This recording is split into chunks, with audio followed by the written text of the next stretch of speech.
বাংলাদেশের বাইরে পৃথিবীর বিভিন্ন প্রান্তে যেখান থেকে চ্যানেলে দেখছেন আপনাদের সকলকে সাদর আমন্ত্রণ তৃতীয় মাত্রা দেখবার জন্য।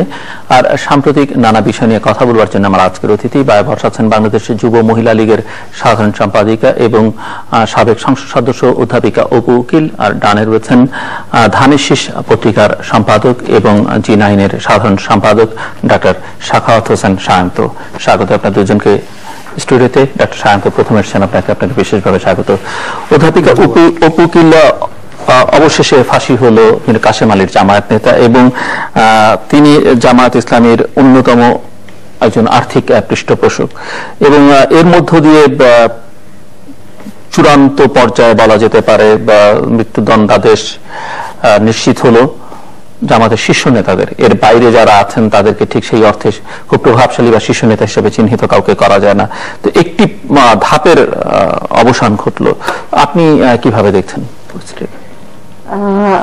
আসলে ৭৫-এর পরে এদেশের জনগণ তাদের এই দেশের উপরে যে পাথর সম একটি কলঙ্ক চেপে বসেছিল, সেটিকে জননেত্রী শেখ হাসিনা সরকার পর্যায়ক্রমে কলঙ্ক মুক্ত করবার জন্য শত বাধা বিপত্তি অতিক্রম করে আমার মনে হয় এই কার্যক্রমটি অব্যাহত রাখছে এবং তারই একটি বহিঃপ্রকাশ আজকেও আমরা লক্ষ্য করলাম। এবং আমার মনে হয় যে এই মীর কাসেম আলী সম্পর্কে আর কি বলবো, বাংলাদেশের মানুষ এর নির্যাতন, একজন চতুর্থ শ্রেণীর পিতার সন্তান হয়ে এই ধনকুবেরে পরিণত হওয়া, কিভাবে টর্চার সেলে মানুষ হত্যা করেছে যুদ্ধের সময় ৭১-এ এবং নেতৃত্ব দিয়েছে, সেই কুখ্যাত রাজাকার আলবদর কমান্ডার মীর কাসেম আলীকে নিয়ে আমরা দেখেছি যে তার পক্ষ অবলম্বন করেছে বাংলাদেশেরই একটি রাজনৈতিক দল এবং এত টাকা বিনিয়োগ করেছে, লবিস্ট নিয়োগ করেছে, সেই লবিস্ট নিয়োগ করে বিদেশ থেকে ফোনেও তাকে সেভ করবার জন্য প্রচেষ্টা চালানো হয়েছে। তো আমি মনে করি যে এটি যদি স্বৈরশাসকরা এই সংবিধানকে কেটে কুটে বাংলাদেশের মানুষকে জিম্মি করে বঙ্গবন্ধু যে যুদ্ধাপরাধীদের বিচার কার্যটি অব্যাহত করেছিলেন সেটিকে বাধাগ্রস্ত না করে জাতিকে বিভ্রান্ত না করতেন, তাহলে জননেত্রী শেখ হাসিনার সরকারের আজকের এই কাজগুলো করবার দরকার ছিল না। অনেক উন্নয়নের কাজ এখানে তিনি না সময় ব্যয় না করে করতে পারতেন এবং এটি করবার ক্ষেত্রে যে বাধা এসেছে সেটি কিন্তু তার জীবনের হুমকি এসেছে, হত্যা করবার হুমকি, পরিকল্পনাগুলো। আমি তো মনে করি আজকে যে জঙ্গিবাদের উত্থান, সেটিও কিন্তু এই যুদ্ধাপরাধীদের কেন্দ্র করে বাংলাদেশে জন্ম নিয়েছে, সৃষ্টি হয়েছে এবং গণজাগরণ মঞ্চ যে তরুণরা জেগে উঠেছিল সেটিও যুদ্ধাপরাধীদের কেন্দ্র করেই গড়ে উঠেছিল। আমি কয়েকটি বিষয় একটু বলবো যে দেখেন ১৯৭২ সালের ২৪শে জানুয়ারি বাংলাদেশে দালাল আইন জারি করা হয়েছিল এবং ১৯৭২ সালের ১৪ই ফেব্রুয়ারি স্ব জেলা কোর্টে যুদ্ধাপরাধীদের হাজির হওয়ার নির্দেশ দেওয়া হয়েছিল। আর ১৯৭২ সালের ১৫ই ডিসেম্বর বাংলাদেশে নাগরিকত্ব আইন জারি করা হয়। ১৯৭৩ সালে ১৮ এপ্রিল গ্যাজেট বিজ্ঞপ্তির মাধ্যমে গোলাম আজম গণদের নাগরিকত্ব বাতিল করা হয়। এই যে কাজগুলো করেছিলেন জেনারেল জিয়াউর রহমান ৭৫-এর পরে ১৯৭২ সালের ৪ নভেম্বর বাংলাদেশ সংবিধানের ২২ এবং ৩৮ অনুচ্ছেদ মোতাবেক ধর্ম নিয়ে রাজনীতি করা রহিত করা হয়। এই যে আইনগুলো, সমস্ত আইনগুলো এবং ৬৬ ও ১২২ অনুচ্ছেদ অনুযায়ী দালালদের যে ভোটাধিকার ও সংসদ নির্বাচন অংশগ্রহণে সেটি বাতিল করা হয়েছিল। কিন্তু ৭৫-এর পরে জিয়াউর রহমান কি করলেন? সবগুলো আইন বাতিল করে দিলেন। ১৯৭৫-এর ৩১শে ডিসেম্বর দালাল আইন বাতিল করে তিনি অর্ডিন্যান্স দিলেন 63 এবং 63 অব 1975 এর মাধ্যমে তিনি দালালদেরকে বাংলাদেশে পুনর্বাসন করলেন, দালাল বাতিল করে দিলেন। ১৯৭৫-এর ৩১শে ডিসেম্বর সেকেন্ড প্রক্লামেশন অর্ডার নং 3 অব 1975 এর মাধ্যমে প্রথম তফসিল থেকে বাংলাদেশের সেফগার্ড তুলে দেওয়া হলো। আজকে কেন এই যুদ্ধাপরাধীদের এত বছরে ফুলে ফেপে তারা যে ধনকুবেরে পরিণত হলো, তার দায় দায়িত্ব নিয়ে একটি আদর্শকে হত্যা করে জাতির জনককে সপরিবারে হত্যা করা হলেন, তাকে তার লাশটিও ঢাকাতে রাখতে দেওয়া হলো না, টুঙ্গি পাড়াতে পাঠিয়ে দেওয়া হলো যেন তাকে তার মনে না রাখে দেশের জনগণ।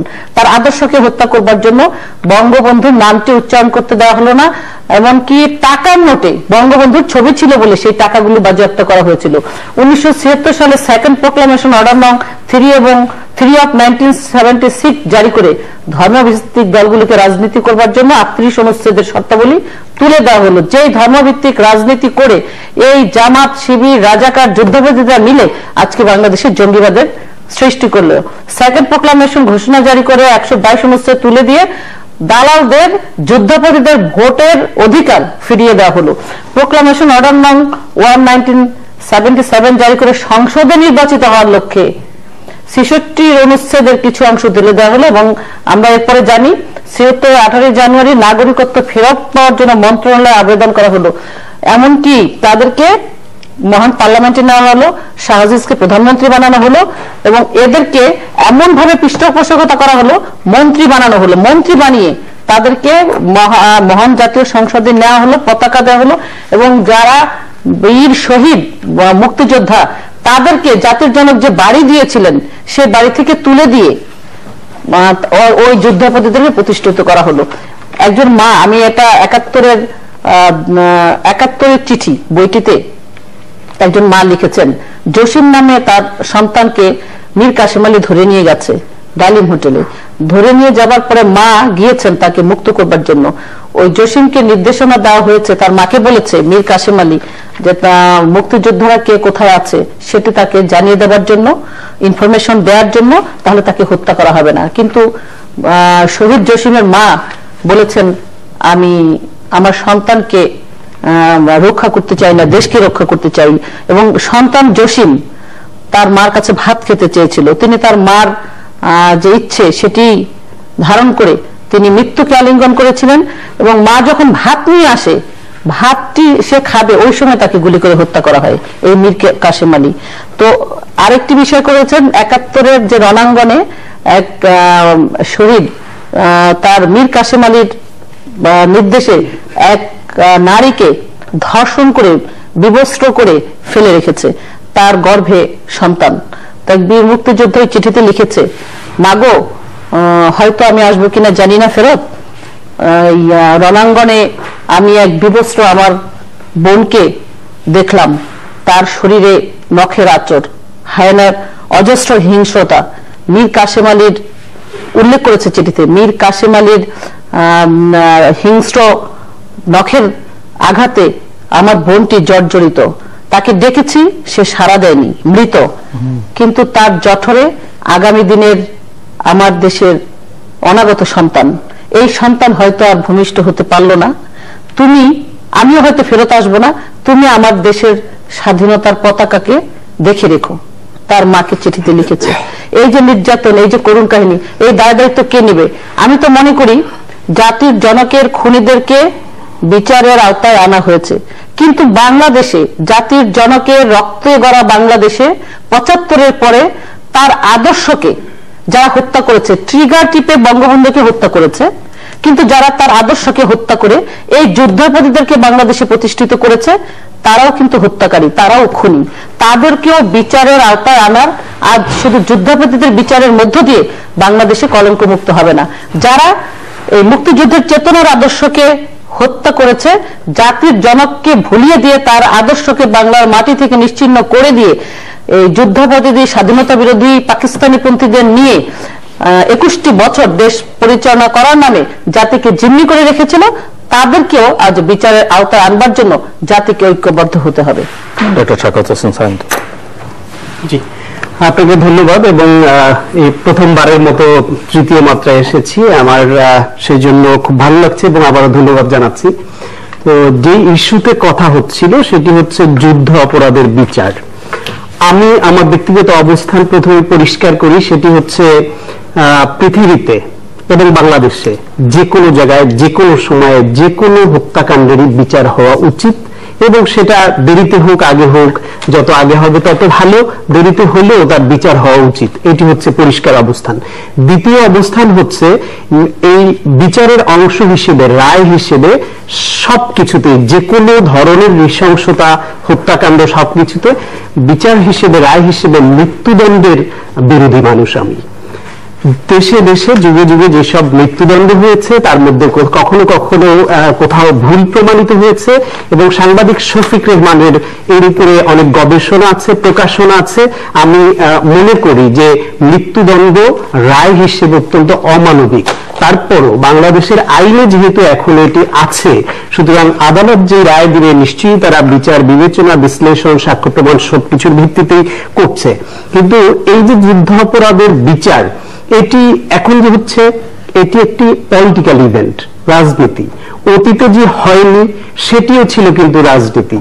আজকে জামায়াত যে ফুলে ফেপে উঠেছে, যেটি দিদি বলছিলেন, এবং তার দায় চাপিয়েছেন যুদ্ধাপরাধের মধ্যে বিএনপির ঘাড়ে, বলছেন যে জামায়াত ইসলাম যে ফুলে ফেপে উঠেছে, তাদের আর্থিকভাবে স্বাবলম্বী হয়েছে, তাদের কর্মী সমর্থক বেড়েছে, বাংলাদেশে তারা নির্বাচন করতে পারছে, সবকিছু মিলে এই যে তারা অনেকটা ফুলে ফেপে উঠেছে, এর দায় চাপিয়েছেন বিএনপির উপরে।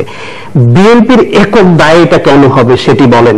প্রথম কথা হচ্ছে যে এই জামায়াত ইসলামের সঙ্গে শুধু কি বিএনপিরই সখ্য ছিল? শুধু তারাই বন্ধুত্ব করেছে? সময়ে সময়ে কি অন্য কেউ বন্ধুত্ব করেনি?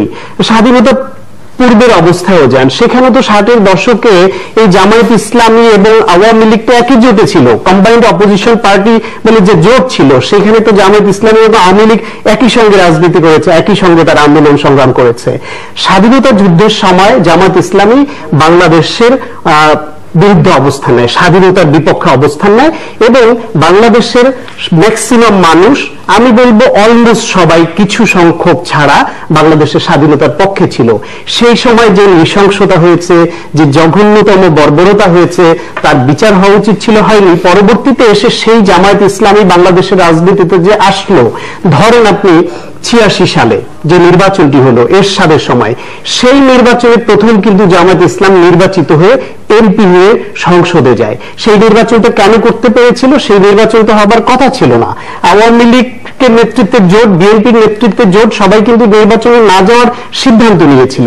আমাদের আজকের প্রধানমন্ত্রী চিটাগাংয়ের সবাই তিনি প্রকাশ্যে বলে আসলেন যে এই নির্বাচনে যারা যাবে তারা জাতীয় বেঈমান বলে বিবেচিত হবে। তারপর আবার মেরুকরণ ঘুরে গেল, এবং দুদিনের মধ্যে সেই নির্বাচনে আওয়ামী লীগ গেল, জামায়াত ইসলামীও গেল। তো জামায়াত ইসলামী ওই যে নির্বাচনে অংশগ্রহণ করার সুযোগ পেল, এমপি হলো, প্রতিনিধিত্ব করলো, তারপরে আসেন তাদের সঙ্গে 91-এর যে নির্বাচন হয়, সেখানে অপ্রকাশিতভাবে বিএনপির একটা আন্ডারস্ট্যান্ডিং হয়েছে বলে কেউ কেউ অভিযোগ করেন। পরবর্তীতে এসে 95-96-তে যখন সরকার বিরোধী বিএনপির বিরুদ্ধে যখন আওয়ামী লীগ আন্দোলন করে, বিশেষ করে তত্ত্বাবধায়ক সরকার প্রশ্নে যখন আন্দোলন করে, সেই আন্দোলনের সময় জামায়াত ইসলামী এবং আওয়ামী লীগ এরা যে একসঙ্গে যুগপৎ আন্দোলন করেছে, সেটি তো অস্বীকার করার উপায় নেই। সেই বিষয়ে যে যত কিছুই বলেন, দেখেন রওনক জাহানের political parties and political development in Bangladesh বইতে 43 পৃষ্ঠায় লিখছে, the Jamaat Islami which had earlier supported the BNP to form the government this time supported the ALs movement for a non-caretaker government. The Jamaat Islami possibly thought that such a technical alliance, আবার খেয়াল করেন technical alliance, তারা ওই সময় একটা technical একটা জোট করেছিল, জোটপথ আন্দোলন করেছে। এই প্রধানমন্ত্রীর সঙ্গে নিজেকে এক মঞ্চে বসার সুযোগ পর্যন্ত তো পেয়েছিলেন। সুতরাং সেই সব হয়েছে। দেখেন গত বছর 14 সালে জামায়াত ইসলামের সহকারী secretary general barrister Abdur Razzaq গণমাধ্যমে একটি বিবৃতি পাঠিয়েছেন, এখনো আপনি গুগলে গিয়ে সার্চ দিলে এটি পাবেন। সেখানে লিখেছেন কি, শুধু বিএনপি নয়, আওয়ামী লীগের সঙ্গেও কাঁধে কাঁধ মিলিয়ে গণতন্ত্র পুনরুদ্ধারের জন্য জামায়াত অবিস্মরণীয় ভূমিকা রাখে। এই আন্দোলন চলাকালে শেখ হাসিনা, তোফায়েল আহমদ, আমির হোসেন আমু এবং অন্যান্য আওয়ামী লীগ নেতারা মাওলানা মতিউর রহমান নিজামী, আলী আহসান, মোহাম্মদ মুজাহিদ, কামারুজ্জামান ও আব্দুল কাদের মোল্লার সঙ্গে বিভিন্ন মিটিংয়ে অংশগ্রহণ করেছেন। তিনি বলেন 1991 সালের অক্টোবর মাসে বিচারপতি বদরুল হায়দার চৌধুরী অধ্যাপক গোলাম আজমের সঙ্গে দেখা করে আওয়ামী লীগের প্রেসিডেন্ট প্রার্থী হিসেবে জামায়াতের ভোট প্রার্থনা করেন। এটা জামাতের স্টেটমেন্ট। তারা ভুল দিয়েছে, শুদ্ধ দিয়েছে, সেটি আওয়ামী লীগ এবং জামাত বলতে পারবে। এর পরের কথা হলো যে এই যে ধর্মভিত্তিক রাজনীতি, বঙ্গবন্ধুর সময় বললেন যে ধর্মভিত্তিক রাজনীতি নিষিদ্ধ করা হয়েছিল, পরবর্তীতে জিয়াউর রহমান ওপেন করেছেন। আওয়ামী লীগ থাকতে তো বাকশাল ছাড়া বাকি সব রাজনীতি একসময় নিষিদ্ধ করা হয়েছিল। জিয়াউর রহমান এসে তো সমস্ত রাজনীতিকে ওপেন করে দেন, তার সুযোগে সবাই ওপেন হয়ে গেছে, সবাই সুযোগ নিয়েছে, তার মধ্যে কোনটা ভালো হয়েছে কোনটা খারাপ হয়েছে সেটা ইতিহাস নির্ধারণ করবে।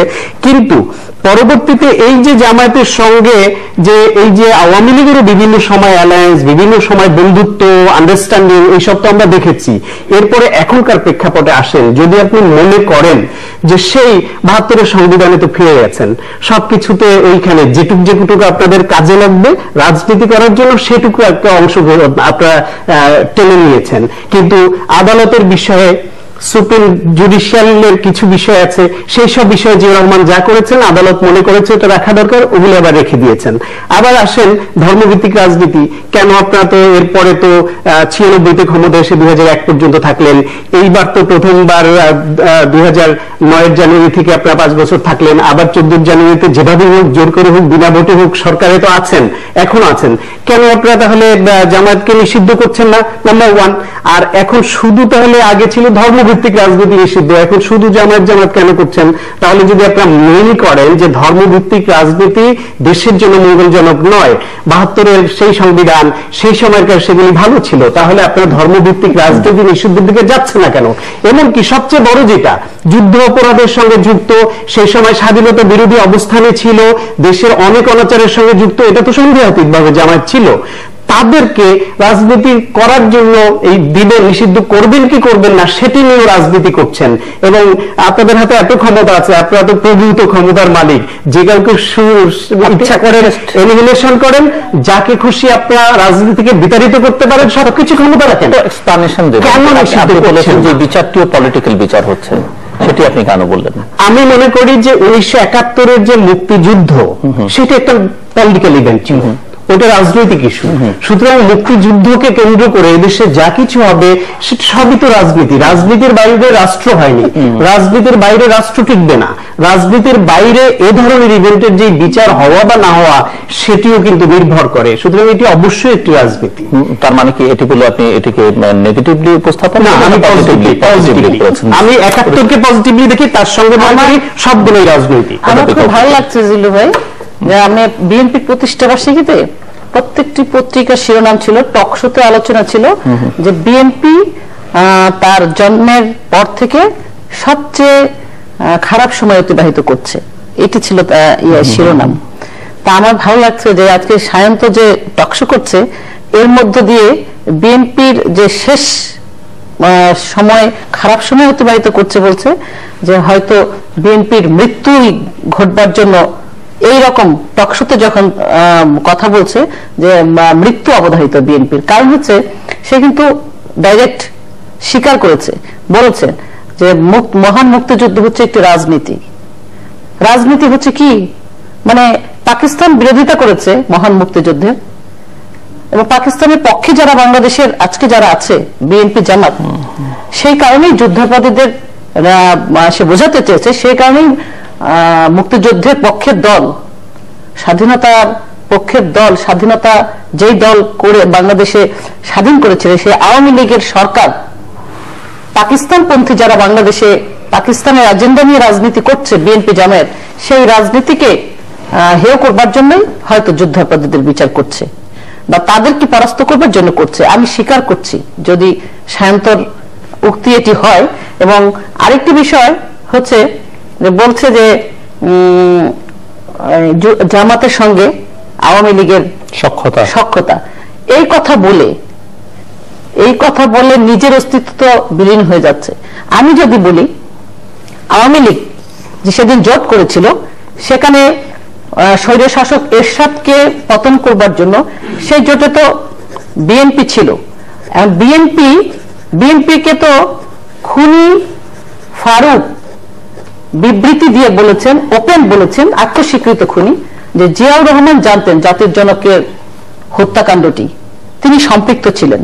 তো সেই বঙ্গবন্ধুর খুনির দল বিএনপি যে জিয়াউর রহমানকে বঙ্গবন্ধুর মেজর থেকে মেজর জেনারেল পদে করে সেনাবাহিনীর উপপ্রধান করে 32 নম্বরে ডেকে নিয়ে বলেছিলেন বেগম খালেদা জিয়া আমার মেয়ে, তাকে নিয়ে সংসার করো, সেই জেনারেল জিয়াউর রহমান যখন জানলেন যে জাতির জনকে হত্যার পরিকল্পনা করা হলো, তিনি কেন ব্যবস্থা গ্রহণ করেননি? সেই জাতির জনকে হত্যার পরে যে সেই জিয়াউর রহমান কি করলেন, দল গঠন করলেন এই বিএনপি। কিভাবে দল গঠন করেছেন সেটি তো আমরা সবাই জানি।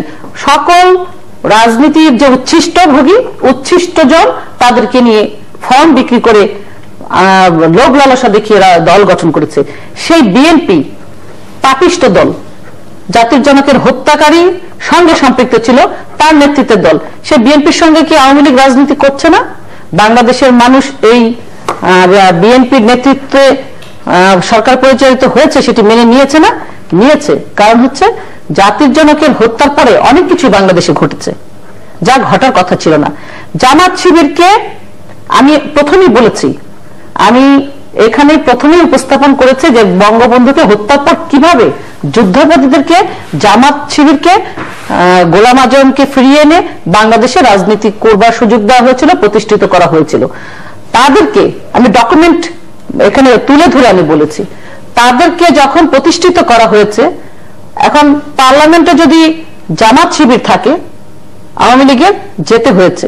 কারণ পাপ একজনে পাপ করলে সকল জাতিরই তার খেসারত দিতে হয়। জিয়াউর রহমান যে পাপ করেছিলেন, এই জামাতকে রাজনীতি করবার সুযোগ দিয়ে মহান সংসদের সেই পাপের প্রায়শ্চিত্ত করতে হয়েছে। ওই জামাতকে সংসদে ঢুকিয়ে মহান পতাকা সেখানে কলঙ্কিত হয়েছে। তো এটি তো করেছে বিএনপি, দায়িত্ব তো পুরোটাই বিএনপিকে নিতে হবে। আর সেই ক্ষেত্রে জামাত শিবির যদি যুগপৎ আন্দোলন আওয়ামী লীগের সাথে করে থাকে, সেটি কি আওয়ামী লীগের অপরাধ ছিল? আওয়ামী লীগের যখন সুযোগ এসেছে তখন দেশকে কলঙ্কমুক্ত করবার জন্য যুদ্ধাপরাধীদের বিচার, এই রাজাকারের বিচার ঠিকই করছে। এখন বলছে জামাত শিবিরকে কেন নিষিদ্ধ করছে না। আমরা তো মনে করছি এদেশের মানুষ একদিন বলবে, আজকে যেমন জামাত শিবির রাজনীতি করবার নিষিদ্ধের দাবি উঠেছে, বিএনপিও নিষিদ্ধ করবার দাবি উঠবে। বিএনপিও নিষিদ্ধ করবার দাবি উঠবে এই কারণে, আজকে জামাতের এই যে আশ্রয় প্রশ্রয় সেটি তো বিএনপির কারণেই হচ্ছে। দেশের জনগণ, আপনার দলের পক্ষ থেকে কথা বলা হয়েছে যে এই কারণে বিএনপি নেতাদের বিচার করা হবে ভবিষ্যতে, মানে এই ধাপ শেষ হলে। আমার নেতাদের কথা না, নেতারা কখন কথা বলে, জনগণের কথাটাই কিন্তু নেতাদের মুখ দিয়ে, এটি বিএনপির নেতারা বলেছেন। বিএনপির অনেক নেতা, আজকে বিএনপির যে কমিটি করেছে সেই কমিটিতে মুক্তিযুদ্ধের পক্ষের যে নেতারা আছে তাদেরকে ভালো পোস্টে রাখা হয়নি, যে কারণে অনেক সিনিয়র নেতাই পদত্যাগ করেছে এবং বলেছেন যে মুক্তিযুদ্ধের পক্ষের নেতারা এখানে স্থান পায়নি। তো এই যে জামাতের সঙ্গে করে বিএনপি আছে বলে অনেকেই তো সমালোচনা করে, অনেক বিএনপির নেতারাই ঘৃণা পোষণ করে, অনেক ছাত্র দলের ছেলেরা আছে যারা স্বাধীনতাকে বিশ্বাস করে, তারা ঘৃণা করে, তারা ছাত্রদল করতে চায় না। এটি তো বিএনপির আজকের এই পরিণতি তো সেটাই প্রমাণ করে যে তারা যে অন্যায় করেছিল, তারা যে দেশের স্বাধীনতার বিরোধীদেরকে নিয়ে এগুতে চেয়েছিল, তার পরিণাম আজ বিএনপি ভোগ করছে। হয়তো গায়ের জোরে সামরিক অফিসার হত্যা করে, মুক্তিযুদ্ধের পক্ষের মানুষকে হত্যা করে, কারফিউ দিয়ে দিনের পর দিন মানুষকে জিম্মি করে রেখে দেশ শাসন করেছে, কিন্তু রেজাল্ট তো আজকে পাচ্ছে। আর জামায়াত নিষিদ্ধ এদেশের জনগণই করবে এবং সেই সঙ্গে বিএনপি নিষিদ্ধ করবার দাবিটিও উঠবে। কারণ অন্যায় যে করে আর অন্যায় যে সহে উভয়ে কিন্তু সম অপরাধী, বিএনপি সেটি করেছে। যুদ্ধাপরাধীদেরকে নিয়ে আরেকটি বিষয় সায়ন্ত যেটি বলেছে, যে একদম পক্ষেই কথা বললেন আজকে, যে মৃত্যুদণ্ডের বিরোধী। আমি যদি মনে বলি যে দেশের এই কথা বলার মধ্য দিয়ে এদেশের স্বাধীনতা যুদ্ধে যে 30 লক্ষ শহীদ এবং 3 লক্ষ মা বোন যারা আত্মসম্মান দিয়েছে, সেই শহীদের আত্মার সঙ্গে বেইমানি করা হলো এই টকশোতে বসে। তাদেরকে যে নির্বিচারে হত্যা করা হয়েছে, তাদের সেই আত্মার যে অসম্মান করা হলো এখান থেকে, এটি দেশকে অসম্মান করা হলো। মৃত্যুদণ্ডের পক্ষে কথা বলে, যুদ্ধাপরাধীদের পক্ষে কথা বলে। আমি সায়ন্তকে এই জন্য তার অনেকে বলে না, ভেতরে রাখে বিএনপির নেতৃবৃন্দ, তাদের কিন্তু অনেকে নিরপেক্ষ থাকে, বলতে চায় না। যেমন বিএনপি নেত্রী ডাইরেক্ট বলে না, কিন্তু পক্ষ অবলম্বন করে। সায়ন্ত কিন্তু টকশোতে বসে আজকে সরাসরি পক্ষ অবলম্বন করেছে। আমি এই জন্য তাকে ধন্যবাদ জানাই যে সে ডুয়াল রোল প্লে করতে পারে নাই বিএনপি নেতাদের মতো, কিন্তু এটাই সত্যিকারের বিএনপির অবস্থান। এই জাতি সে কারণেই ঘৃণা ভরে এই দলটিকে প্রত্যাখ্যান করেছে। আমি আরেকটি বিষয় এখানে আনতে চাচ্ছিলাম, যুদ্ধাপরাধীদের বিষয়ের বাইরে ওই প্রসঙ্গে আমরা একটু পরে আসি। আচ্ছা। ডক্টর সায়ন্তকে একটু জানতে চাইবো যে এই যে মীর কাসেম আলী সহ শীর্ষ যুদ্ধাপরাধীদের বিচার, মানে আদালত কর্তৃক অভিযুক্ত যারা, তাদের মৃত্যুদণ্ডাদেশ কার্যকর হলো এবং রায় কার্যকর করা হলো, তো এর মধ্য দিয়ে অনেকে এখন এই প্রশ্নটা আছে যে আমরা অবশ্য এরা যেহেতু চিহ্নিত তাদের নিয়ে আলোচনাটা আছে, কিন্তু সারা দেশেই কিন্তু এই বিচারিক প্রক্রিয়াটা চলছে, অনেক শাস্তি হচ্ছে আমরা জানছি, নতুন নতুন মামলা হচ্ছে। অনেকের মধ্যে এই প্রশ্নটা যে এই বিচারিক কার্যক্রমটা আসলে এটি আরো অব্যাহত রাখার প্রয়োজনীয়তা আছে কিনা সামগ্রিক রাজনৈতিক বাস্তবতায়। কেউ কেউ মনে করেন যে এটি হওয়া উচিত, কারণ সারা দেশেই এই অপরাধ তারা করেছেন এবং স্থানীয়ভাবে অনেকেই বিক্ষুব্ধ আছেন। একটি তো জাতীয়ভাবে ক্ষোভের ব্যাপার আছে সেই কারণে। আবার কেউ কেউ মনে করেন যে না, এটি এক জায়গায় শেষ হওয়া উচিত, না এতে করে দেশের রাজনৈতিক বিরোধ আরো বাড়বে স্থানীয় পর্যায়ে।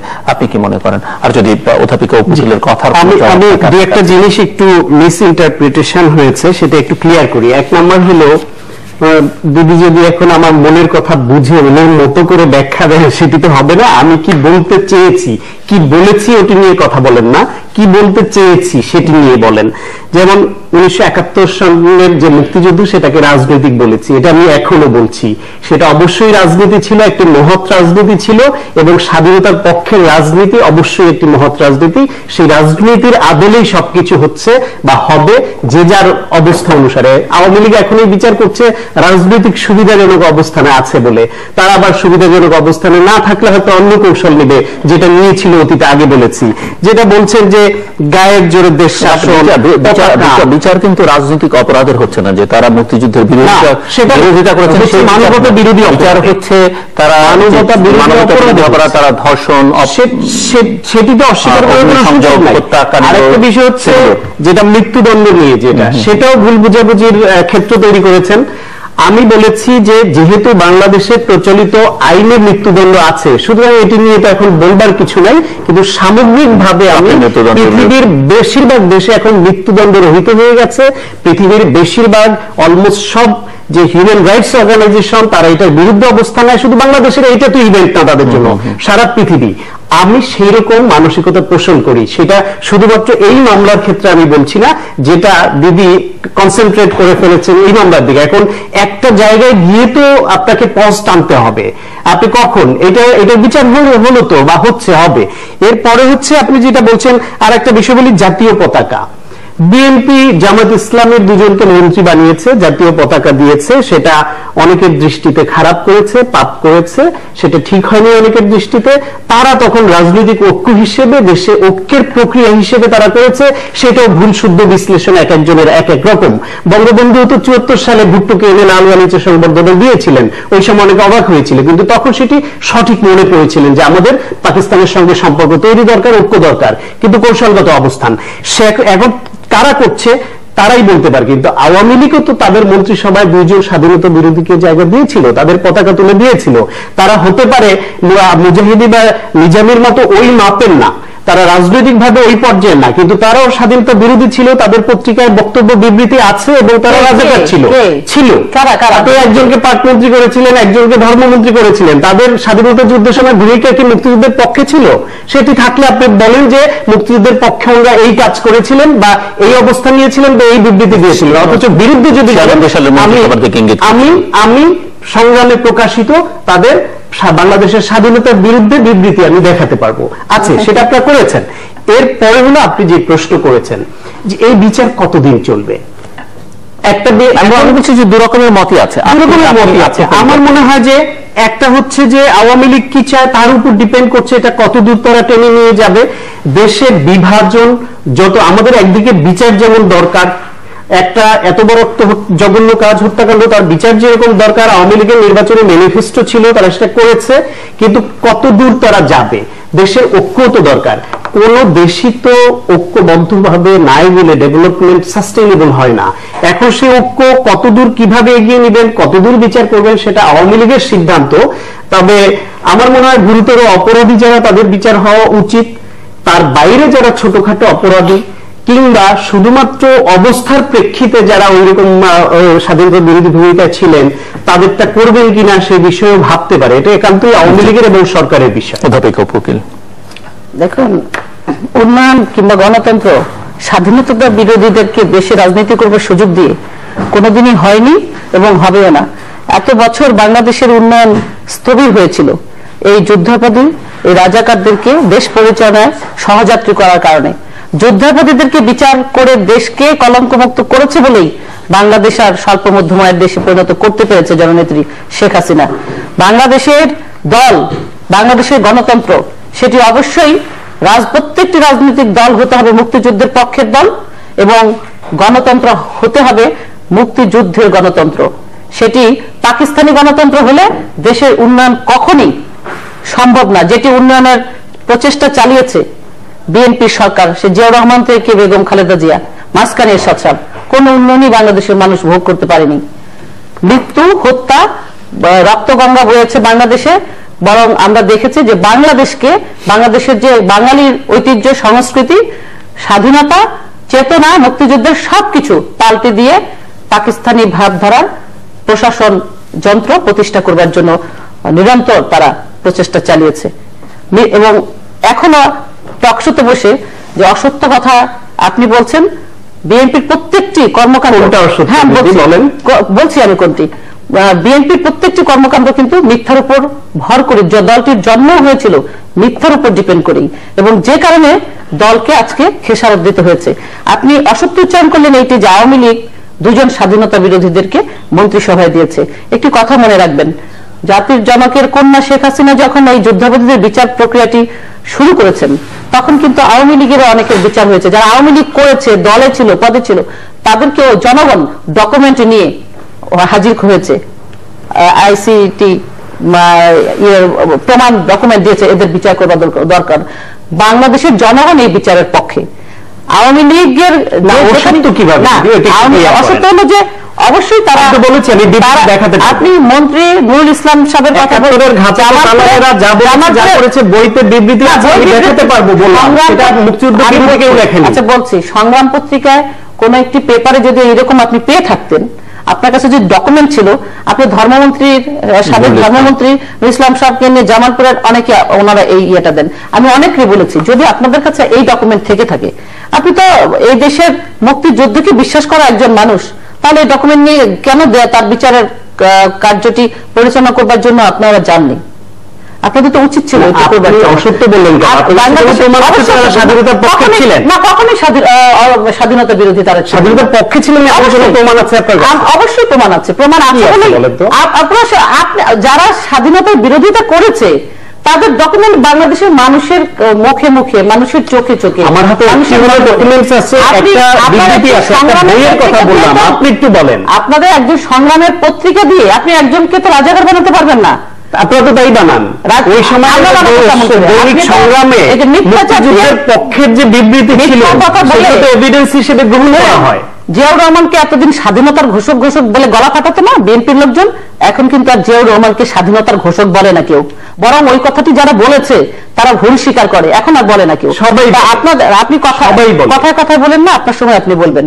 তো বিএনপির এই যে মিথ্যাচার, তারা কিন্তু নিজেরা এখন গুটিয়ে দিচ্ছে। মিথ্যা কথা বলতে বলতে, অসত্য কথা বলতে বলতে এখন কিন্তু তারা অনেকটাই স্তব্ধ হয়েছে, এখন আর বলে না। কাজে কে রাজাকার, কে যুদ্ধাপরাধী, তারা বাংলাদেশের জনগণ তাদেরকে খুঁজে বের করে বিচার করবে। জনতার আদালতে তাদের বিচার হওয়ার জন্য তারা প্রস্তুত করে রেখেছে, এবং জননেত্রী শেখ হাসিনা বিচার কার্যটি সম্পন্ন করবার পর অনেকে তারা চিঠি লিখেছে, ডকুমেন্ট নিয়ে নিজেরাই হাজির হয়েছে। এটা মানে আপনার ধারণার বাইরে, আপনি জানেন না। যে এদেরকে রক্ষা করবার জন্য শেখ হাসিনা, জাতির জনকের কন্যা, তিনি কি এটা চেষ্টা করবেন যে আওয়ামী লীগের মন্ত্রী? আমার আরেকটি প্রশ্ন ছিল যে বিচারিক প্রক্রিয়া কতদিন চলবে বলে আপনি চলা উচিত বলে মনে করেন? সেটি জনগণ ডিসাইড করবে। জনগণ যদি এরকম দেখে আরো বাংলার আনাচে আছে যারা আছে স্বাধীনতার বিরোধী, তাদের যাদের কারণে গ্রাম শূন্য হয়েছিল, এলাকা শূন্য হয়েছিল, বিধবা পল্লী হয়েছিল, তাদেরকে খুঁজে বের করে বিচারের আওতায় যতদিন এদেশের জনগণ নিয়ে আসবে ততদিন চলবে। এটি তো কোনো রাজনৈতিক বিষয় না, এটি হচ্ছে বাংলাদেশকে এই যুদ্ধপথে মুক্ত করতেই হবে উন্নয়ন অগ্রগতির জন্য। অন্য প্রসঙ্গে আরেকটি বলছে যে মৃত্যুদণ্ড, দেশে দেশে মৃত্যুদণ্ড হচ্ছে না। উনি হয়তো জানেন না যে নাৎসিদেরকে 93 ইয়ার্স ওল্ড তারও কিন্তু বিচার হয়েছে। আর উনি বলছেন যে অনেক দেশে অবজারভেশন নিজের দেশকে নিয়ে ভাবেন, বিদেশের কথা বলতে বলতে আপনার নেত্রী আপনারা বিদেশের রেফারেন্স দিতে দিতে নিজের দেশের জনগণের কথা ভুলে যান। আমি যে প্রসঙ্গটি আসতে চেয়েছিলাম সেটি ওই বিদেশ নির্ভরই। আমাদের শরীয়তপুরের আমার শিক্ষিকা উনি 10 বছর আগে আমেরিকাতে জিবি পেয়ে চলে গেছিলেন, জিবি লটারি পেয়ে চলে গেছিলেন। ওনার হাজবেন্ড শামসুল আলম স্যার, উনিও আমার স্যার ছিলেন, শরীয়তপুরের কলেজের স্যার ছিলেন। দুজনে আপনারা ছিলেন শিক্ষক? না, শরীয়তপুর কলেজের স্বনামধন্য কেমিস্ট্রি টিচার ছিলেন উনি। এবং নাজমা হোসেন ঝর্ণা আপা, উনি গার্লস স্কুলের টিচার ছিলেন, উনি আমার ডাইরেক্ট টিচার ছিলেন। কিছুদিন ওনার 6-7 আমি পড়েছি ওনার কাছে। তো ওনারা 10 বছর আগে আমেরিকাতে চলে গেলেন ডিবিপি। ওনাকে গত বুধবার নৃশংসভাবে হত্যা করা হয়েছে। তো কেন হত্যা করা হয়েছে শুনলাম, উনি হিজাব পরেন, প্রকৃত ধর্মের প্রতি তার আস্থা ছিল, মুসলিম হওয়ার কারণে তাকে হত্যা করা হয়েছে যুক্তরাষ্ট্রের কুইন্সের জ্যামাইকাতে তাকে হত্যা করা হয়েছে। তা আমি এটা নিন্দা জানাই এবং শ্রদ্ধা জানাই আপনার আত্মার প্রতি। কিন্তু আমার এই প্রসঙ্গে কিছু কথা বলবার এখানে প্রয়োজন মনে করছি। এই কারণে ওই বিদেশের প্রশ্নটি আসলো, ডাক্তার সায়ন্ত যে বিদেশের ব্যাপারে রেফারেন্স দিচ্ছে, তখন আমার এই কথাটি মনে পড়লো। দেখেন, জন কেরি যখন বাংলাদেশে আসলেন তখন দুপক্ষই তো দেখি আমরা আপনারা বেশ উৎসাহী, এটা বলা ঠিক হবে না। আমি বলি, এই জন কেরি সাহেব যখন যুদ্ধাপরাধীদেরকে বাঁচাবার জন্য ফোন করেছিলেন, জননেত্রী শেখ হাসিনা কিন্তু তাকে প্রত্যুত্তরে বলেছিলেন যে এটা বাংলাদেশের মানুষ ডিসাইড করবে। এবং তিনি কিন্তু বলেছিলেন যে তার দেশে বঙ্গবন্ধুর খুনি এখনো আছে, তাকে ফিরিয়ে দেওয়ার জন্য মাথা কিন্তু নত করেননি। কিন্তু আমরা দুই পক্ষ বললে এটা ঠিক হবে। আজকে 21 বছর কিন্তু আওয়ামী লীগ ক্ষমতার বাইরে ছিল, কোন বিদেশিদের সাথে কিন্তু ধন্না ধরে ক্ষমতায় যাওয়ার চেষ্টা করেছে আওয়ামী লীগ, এই নজির কিন্তু নাই। অথচ এই অল্প কিছুদিনের মধ্যে বিএনপি হাঁপিয়ে উঠেছে, কখনো ভারতের পা ধরে, কখনো আমেরিকার হাত ধরে, এবং পাকিস্তান তো আছেই সঙ্গে। তো এই যে কাজগুলো, এবং কি করলেন দেখেন, এমবিসিতে ছুটে গেলেন সেই জন কেরির কাছে গিয়ে তিনি বললেন যে এদেশে গণতন্ত্র নাই, সরকার নির্যাতন করছে এবং একটি নির্বাচন দরকার। আপনার আপত্তি হচ্ছে যে উনি একজন সাবেক প্রধানমন্ত্রী, কেন? আমার আপত্তি হচ্ছে এই কারণে যে উনি ছুটে গিয়েছেন, সেটাও আমি মেনে নিলাম। পররাষ্ট্রমন্ত্রীর সঙ্গে দেখা করতে ছুটে গেছেন, সেটাও আমি মেনে নিলাম। উনি গেছেন, এবং ওনাকে যখন বললেন, উনি যাওয়ায় আপত্তি নেই, আপনার কথায় আপত্তি, কথা, এবং যখন আমার কথাটাই আমি আপত্তি বেশি মনে করছি। এবং যখন গেলেন, গিয়ে যখন উনি বললেন এই কথা, তখন জন কেরি বললেন এইগুলো আমার জানা নেই। তো উনি যে এই অপমানিত হলেন, এটা তো বাংলাদেশের অপমান। এবং আমি মনে করছি এই যে আমেরিকাতে বাংলাদেশের মুসলিমদেরকে হত্যা করা হচ্ছে, উনি তাদের কাছে গণতন্ত্র ভিক্ষা করতে গেলেন, এটা কি দেশের জন্য একটি শুভকর দিক হলো? ডক্টর সায়ন্ত, না, গণতন্ত্র ভিক্ষার প্রশ্ন না, গণতন্ত্র অধিকারের প্রশ্ন। সেই অধিকার বাংলাদেশে যদি আপনারা দিতেন, তাহলে কারো কাছে বলার বা চাওয়ার বা সহযোগিতার প্রশ্ন আসতো না। আপনারা যখন বিএনপির বিরুদ্ধে আন্দোলন করেছেন, আপনারা যখন সেই তত্ত্বাবধায়ক সরকারের জন্য 95-96 আন্দোলন করেছিলেন, তখন কমনওয়েলথ মহাসচিবের বিশেষ দূত স্যার নিমিয়ান বাংলাদেশে কিন্তু 40 দিনের উপরে অবস্থান করেছিলেন, এবং আপনারা নানানভাবে দ্বিতীয়ালির জন্য তার কাছে গেছেন। এবং এর পরেও বিভিন্ন সময় এটা আমি ব্যক্তিগতভাবে লজ্জিত হই এবং দুঃখজনক মনে করি যে দেশের গণতন্ত্র দেশের মানুষের হাতে। এটা গণতন্ত্র হরণ যারা করে, সেখান থেকে উদ্ধার করতে হলে দেশের জনগণের উপরই প্রধানত নির্ভর করতে হবে, যেটি বিএনপি মহাসচিব মির্জা ফখরুল ইসলাম আলমগীর গতকাল এক বক্তৃতায় বলেছেন। এবং আমি এটাই চাই, এটাই মনে করি। কিন্তু বাংলাদেশের এটা শুধুমাত্র ওনার দৃষ্টিতে বিএনপিকে দায়ী করবেন, যেটা আপনি বলছিলেন যে আপনারাও তো করেন। বাস্তবতা হচ্ছে বাংলাদেশের বেশিরভাগ রাজনৈতিক দল, ডান বাম মধ্য মিলে সবাই বিদেশিদের কাছে বিভিন্নভাবে ধর্ণা দেয়, এবং তাদের কাছে একটু উইশ পেলে মনে হয় যেন আমার জীবন ধন্য হয়ে গেল, এইটা করে। এখন ওরা কোনটা রেফারেন্স করবেন, এই টকশোতেই অসংখ্য রেফারেন্স দিয়েছেন, যেটি ওনাদের পক্ষে যাবে। যে হ্যাঁ আমেরিকার অমুক নিউ ইয়র্ক টাইমস ওনাদের পক্ষে লিখেছেন, তখন ওনারা বলবেন। যখন ওনাদের বিপক্ষে বলেন তখন বিএনপি হয়তো রেফারেন্স করবে। এই দুইটা পাল্টাপাল্টির মধ্যে চলে গেছি আমরা, যেটা অনাকাঙ্ক্ষিত। দেশের জনগণের হাতেই গণতন্ত্র, তাদের দিয়ে এটা উদ্ধার করতে হবে। যেটা বলছিলেন গায়ের জোরে দেশ চালানো, তারপর হচ্ছে জনগণ ডিসাইড করবে। যুদ্ধাপরাধের বিচার কতদিন হবে, জনগণ ডিসাইড করবে। ফাঁসি বহাল থাকবে, এই বিচার প্রক্রিয়া কতদিন চলবে, জনগণ ডিসাইড করবে। জনগণ ডিসাইড করবে কি করে? জনগণের প্রতিনিধিত্ব কি আপনারা করছেন? এই সরকার কি জনগণের প্রতিনিধিত্বশীল সরকার?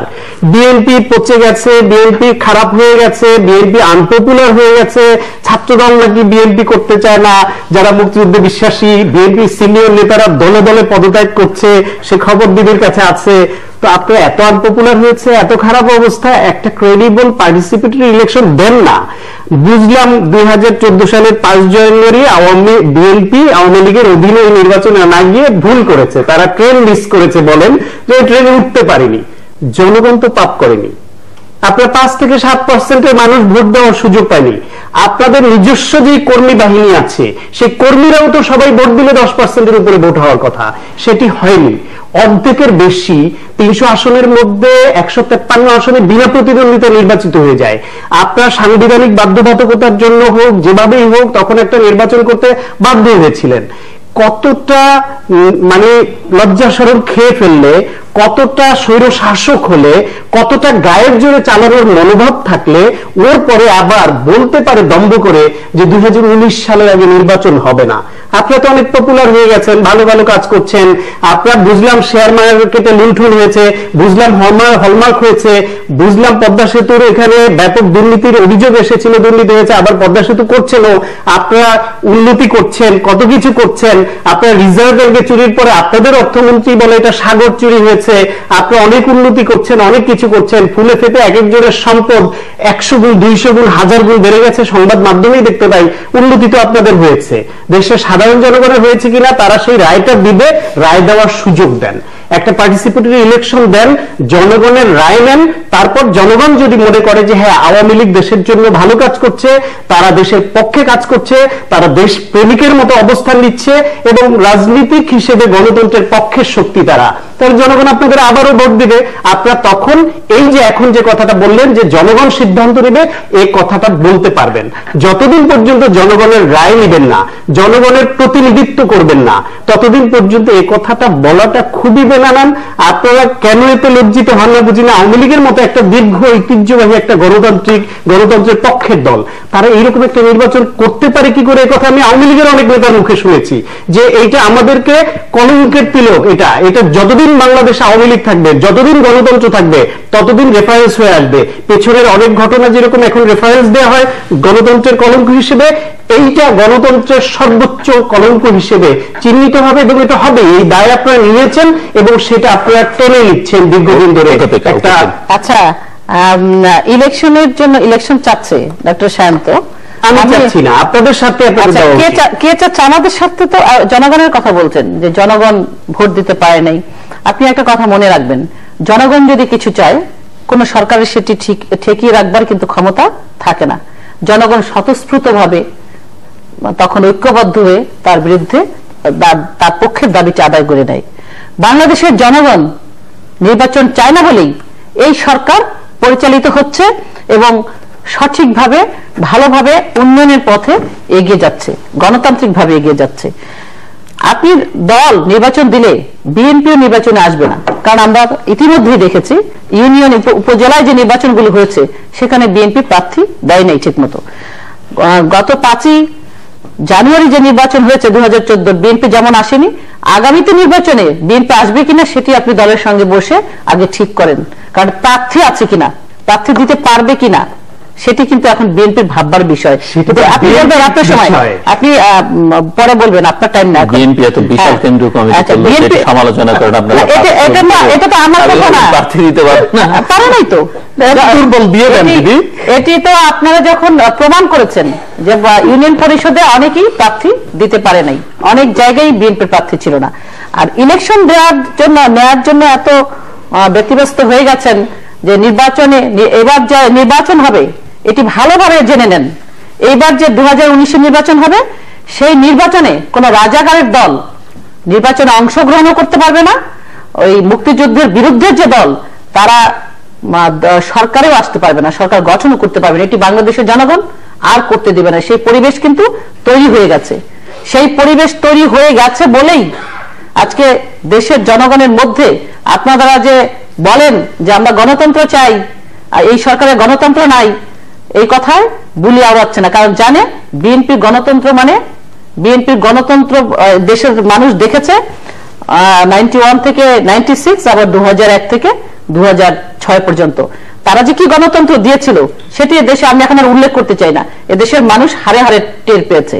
কাজে ওই মুক্তিযুদ্ধের বিপক্ষের গণতন্ত্র, চুরির গণতন্ত্র, দেশের রক্তচোষা মানুষের সম্পদ দেশের বাইরে চুরি করার যে গণতন্ত্র, হাওয়া ভবনের গণতন্ত্র, খোয়াব ভবনের গণতন্ত্র, পার্সেন্টেজের গণতন্ত্র, এটি বাংলাদেশের মানুষ আর দেখতে চায় না। আপনি বলছেন উন্নয়নে কোটি কোটি টাকার মালিক হয়েছে সরকারের লোকজন। আপনার বিএনপি নেত্রী নিজেই কিন্তু কালা টাকা সাদা করেছিল, এই নজির কিন্তু বাংলাদেশের মানুষ জানে, এবং সেটি কিন্তু ঘৃণা ভরে দেশের মানুষ প্রত্যাখ্যান করেছে। কাজেই আওয়ামী লীগের বা কোনো নেতারা এই কাজ করবে, সরকারের কেউ করবে, যদি তারা করে থাকে সেটিকেও আমরা ঘৃণা প্রকাশ করব। আপনার কাছে কি ডকুমেন্ট আছে আমি জানি না, ডকুমেন্ট ছাড়া কাউকে এইভাবে কথা বলা ঠিক না। কারণ নিজেরা অপরাধী, অন্যায় করেছেন, জনগণ সেটিকে নিয়ে কথা বলছে, ওটি থেকে জনগণ শিক্ষা নিয়েছে, প্রত্যেকটি রাজনৈতিক দলও শিক্ষা নেওয়া উচিত আমি মনে করি। আর আপনি বললেন জনগণের চাহিদার কারণে নির্বাচনটি দেওয়া উচিত, বাংলাদেশের উন্নয়নের কথা বললেন। আপনি বলেছেন যে পদ্মা সেতু, আরো কয়েকটি বিষয় তুলে ধরেছেন। বাংলাদেশটি স্বল্প মধ্যম আয়ের দেশে পরিণত হয়েছে, এটি কিন্তু বিএনপির নেতা নেত্রী সবাই স্বীকার করেন, বলেন যে উন্নয়ন হয়েছে কিন্তু গণতন্ত্র নাই। উন্নয়নকে কিন্তু অস্বীকার করে না বিএনপির কেউ বা জামাতের কেউ বা যারা আওয়ামী লীগ বিরোধী, সরকার বিরোধী। উন্নয়নকে কিন্তু অস্বীকার করবার আর কোনো রাস্তা নাই, কোনো জো নাই। উন্নয়নকে স্বীকার করে, বলে যে গণতন্ত্র নাই। কাজে উন্নয়নের বিরুদ্ধে কথা বলে আপনি কিন্তু এখানে ভুল করবেন না। আমি আরেকটু ক্লিয়ার করি। মির্জা ফখরুল সাহেব, তিনি মির্জা ফখরুল সাহেবের কথা বললেন। মির্জা ফখরুল সাহেবের মধ্যে একদিন বক্তৃতা দিলেন, তিনি বললেন তার চোখে পানি চলে আসে। কেন? তিনি কাঁদেন। রাস্তায় বেরোলে ছাত্র দলের নেতা কর্মীরা তাকে ঘিরে ধরে, বলে যে আমরা কি ফেরি করছি, সেই জন্য তিনি রিক্সা চালাচ্ছে, কান্নাকাটি করে। কেন ছাত্র দলের নেতাদেরকে আজকে রিক্সা চালাতে হচ্ছে? Leaders is he or she who goes the way, shows দয়, নোজ দয়। কে ছাত্র দলের নেতাদেরকে আজকে রিক্সা চালাতে বাধ্য করেছে? বেগম জিয়া এবং এই মির্জা ফখরুল। মির্জা ফখরুল নেতৃত্বে এই ছাত্র দলের নেতাদেরকে পেট্রোল বোমা দিয়ে মানুষ হত্যা করবার জন্য রাস্তায় নামিয়েছে। কেন তারা মামলা খেয়ে আজকে ঢাকায় এসে রিক্সা চালাচ্ছে? তার জবাব দিতে হবে। দিদি অনেক কথা বলেছেন, প্রতিটারই উত্তর দেওয়ার মতো যথেষ্ট তথ্য উপাত্ত আছে। শেষ দিয়ে শুরু করি। বলেন বিএনপি ছাত্র দলের ছেলেরা রিক্সা চালাতে বাধ্য হচ্ছে কেন? এটা তো একটা সরকারের জন্য লজ্জাজনক। আওয়ামী লীগে তো এদেশে ইতিহাসে আছে এক সময় আমিনা বেগম ছাড়া তাদের অফিসে বাতি জ্বালানোর কেউ ছিল না, এই পরিস্থিতি তো ছিল আওয়ামী লীগেরও। সুতরাং যদি স্বৈর শাসন চলে, মানুষের যদি গণতান্ত্রিক অধিকার যদি না দেওয়া হয়, মানুষের কণ্ঠকে যদি স্তব্ধ করা হয়, সেইভাবে সরকার যখন পরিচালিত হয় তখন বিরোধী দল কাজ করার স্পেস পায় না। সেটা আওয়ামী লীগও তার ভুক্তভোগী, তারা জানে। তারা আজকে সে একই আচরণ করছে এবং তারপরও আবার উপহাস করছেন যে তারা কেন রিক্সা চালায়। একটা দলের, রাজনৈতিক দলের কর্মীরা কেন এলাকায় থাকতে পারে না? কেন তাদের পালিয়ে থাকতে হয়? কেন তাদের ব্যবসা নষ্ট হয়? কেন তাদের ক্রস ফায়ারে মরতে হয়? কেন আজকে দেখেন যে এই যে গত 2009 সাল থেকে পর্যন্ত শুধু এক্সট্রা জুডিশিয়াল কিলিং অধিকার আইন সালিশ কেন্দ্রের মতে 1200-র উপরে হয়েছে। ক্রস ফায়ার বা গান ব্যাটলের নামে মেরেছেন আপনারা 800-র উপরে মানুষকে।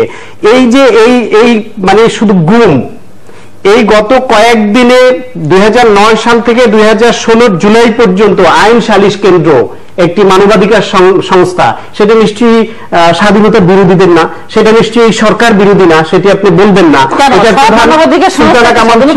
এটার প্রধান ছিলেন শব্দবিদায়ী। আমি তথ্যটা দিই আপনাকে, 2009 সাল থেকে জুলাই পর্যন্ত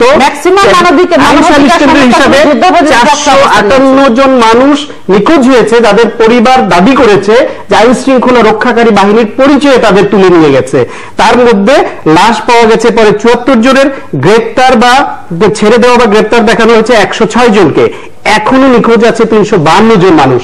যদি আইন শৃঙ্খলা রক্ষাকারী বাহিনী না করে থাকে, যদি রাষ্ট্র এই গুণের সঙ্গে জড়িত না হয়ে থাকে, তাহলে একটার হদিসও কেন বের করে না তারা এই যে এত এক্সক্লুসিভ যে অপারেশন করে, অনেক আসামি ধরে প্রশংসা পায়। আইন শৃঙ্খলা রক্ষাকারী বাহিনী বাংলাদেশের তাদের ক্যাপাবিলিটি কিন্তু অনেক হাই, তারা চাইলে পারে, তার প্রমাণ বিভিন্ন সময় রাখে।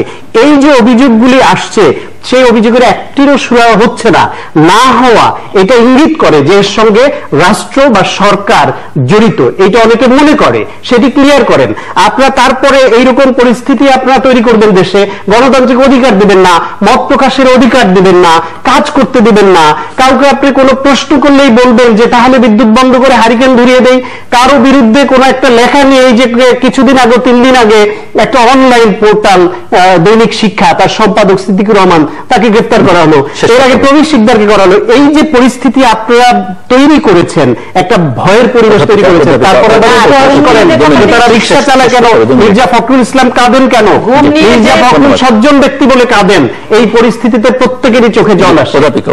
গুম নিয়ে গুম তো হয়ে আছে নেতাকর্মীরা এমনিতে, কারণ যখন দেখে বিএনপি কেন হয়েছে আমি বলছি, এমনি হয়ে আছে এই কারণে, যখন দেখে যে তাদের নেতা তারেক রহমান তিনি লন্ডনে গিয়ে অঢেল সম্পদ নিয়ে বিলাসবহুল জীবনযাপন করছে, আর এখানে বেগম খালেদা জিয়া তাদেরকে দিয়ে মানুষ হত্যার জন্য তাদের হাতে পেট্রোল ধরিয়ে দিচ্ছে, তাহলে ছাত্র দলের নেতা কর্মীরা, বিএনপির সমর্থকরা গুম না হয়ে উপায় আছে?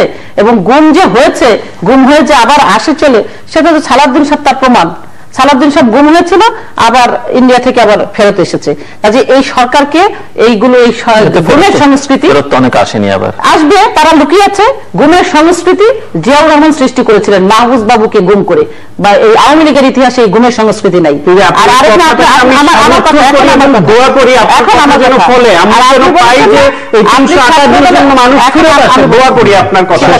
ছাত্র দলের, আপনি তো আওয়ামী লীগের বিএনপির কথা বললেন, আপনি তো জানেন যে বিএনপি যখন ক্ষমতায় ছিল তখন এই গুম তো করেছে, 21,000 নেতাকর্মীদের হত্যা করেছে। আপনি রিক্সা চালালে চোখে পানি আসে, এই যা উপহাস বললেন, তো 2004 সালে যখন জননেত্রী শেখ হাসিনাকে হত্যা করবার জন্য পরিকল্পনা করে হাওয়া ভবনে বসে, এবং সেখানে 24 জনকে হত্যা করা হয়, তার জন্য চোখে পানি আসে না? ছোট্ট শিশু রাসেলের জন্য পানি আসে না? আপনার মির্জা ফখরুল একদিনও তো কাঁদতে দেখি নাই। ছোট্ট শিশুকে যে জিয়াউর রহমান নির্দেশে তিনি ওখানে জড়িত থেকে খুন করা হলো, হত্যা করা হলো, সেই বঙ্গবন্ধু তার হত্যা দিবসে, বঙ্গবন্ধুর হত্যা দিবসে মির্জা ফখরুল কিভাবে বেগম খালেদা জিয়া কেক কাটে আর উনি কেক খান, তখন কি তার চোখে পানি আছে না? আর আপনি বলছেন কখনো না। আমি উনি নিজেই বলেছেন, ওনার কারণে ছাত্র দলের নেতা কর্মীরা আজকে এই দশায়। মত প্রকাশ, আপনি মত প্রকাশ করছেন এবং অপপ্রচার করছেন, এখানে বসে মিথ্যাচার করছেন। দর্শক, অনুষ্ঠানের শেষ সম্পর্কে আমরা আপনারা লিখতে পারেন, আপনি দেখতে পাবেন প্রতি বৃহস্পতিবার এবং শুক্রবার বাংলাদেশ আমার দুটোই, বুধবার দুপুর 11:30 এবং শুক্রবার দুপুর 1:05 মিনিটে দেখবার আমন্ত্রণ রইল। ডক্টর সাখাওয়াত হোসেন সায়ন্ত এবং অধ্যাপিকা অপুকে অসংখ্য ধন্যবাদ আপনাদের দুজনকেই। দর্শক মন্ডলী, মীর কাসেম আলী সহ জামাতের শীর্ষ নেতারা যারা আদালত কর্তৃক চিহ্নিত যুদ্ধাপরাধী, তাদের দণ্ড কার্যকরের মধ্য দিয়ে জাতি কলঙ্ক মুক্ত হলো, এবং জাতির জীবনে আরো অনেক রকমের কলঙ্ক আছে। আমরা আশা করব যে সেই সব কলঙ্ক দূরীভূত হোক এবং সেই জায়গায় আমাদের রাজনৈতিক নেতৃত্ব কাজ করুক, এবং যে কোনো অপরাধের বিচার হোক, দেশে আইনের শাসন প্রতিষ্ঠিত হোক, এটি আমাদের সকলের প্রত্যাশা। দর্শক, আমাদের সঙ্গে থাকবার জন্য অসংখ্য ধন্যবাদ। আপনাদের সবার জন্য শুভকামনা। আমার আজ শুধু যুদ্ধাপরাধীদের বিচারের মধ্য দিয়ে বাংলাদেশে কলঙ্ক মুক্ত হবে না। যারা এই মুক্তিযুদ্ধের চেতনার আদর্শকে হত্যা করেছে, জাতির জনককে ভুলিয়ে দিয়ে তার আদর্শকে বাংলার মাটি থেকে নিশ্চিহ্ন করে দিয়ে এই যুদ্ধাপরাধী, স্বাধীনতা বিরোধী পাকিস্তানি পন্থীদের নিয়ে 21টি বছর দেশ পরিচালনা করার নামে জাতিকে জিম্মি করে রেখেছিল, তাদেরকেও আজ বিচারের আওতায় আনবার জন্য জাতিকে ঐক্যবদ্ধ হতে হবে। ডক্টর শাখাওয়াত হোসেন সায়ন্ত। জি, আপনাকে ধন্যবাদ। এবং এই প্রথমবারের মতো তৃতীয় মাত্রায় এসেছি, আমার সেই জন্য খুব ভালো লাগছে এবং আবারও ধন্যবাদ জানাচ্ছি। তো যে ইস্যুতে কথা হচ্ছিল সেটি হচ্ছে যুদ্ধ অপরাধের বিচার। আমি আমার ব্যক্তিগত অবস্থান প্রথমে পরিষ্কার করি, সেটি হচ্ছে পৃথিবীতে এবং বাংলাদেশে যে কোনো জায়গায় যে কোনো সময়ে যে কোনো হত্যাকাণ্ডেরই বিচার হওয়া উচিত, এবং সেটা দেরিতে হোক আগে হোক, যত আগে হবে তত ভালো, দেরিতে হলেও তার বিচার হওয়া উচিত। এটি হচ্ছে পরিষ্কার অবস্থান। দ্বিতীয় অবস্থান হচ্ছে এই বিচারের অংশ হিসেবে, রায় হিসেবে সবকিছুতে, যে কোনো ধরনের নৃশংসতা, হত্যাকাণ্ড সবকিছুতে বিচার হিসেবে, রায় হিসেবে মৃত্যুদণ্ডের বিরোধী মানুষ আমি। দেশে দেশে যুগে যুগে যেসব মৃত্যুদণ্ড হয়েছে তার মধ্যে কখনো কখনো কোথাও ভুল প্রমাণিত হয়েছে, এবং সাংবাদিক শফিক রেহমানের এর উপরে অনেক গবেষণা আছে, প্রকাশনা আছে। আমি মনে করি যে মৃত্যুদণ্ড রায় হিসেবে অত্যন্ত অমানবিক। তারপরও বাংলাদেশের আইনে যেহেতু এখন এটি আছে, সুতরাং আদালত যে রায় দিবে নিশ্চয়ই তারা বিচার বিবেচনা, বিশ্লেষণ, সাক্ষ্য প্রমাণ সবকিছুর ভিত্তিতেই করছে।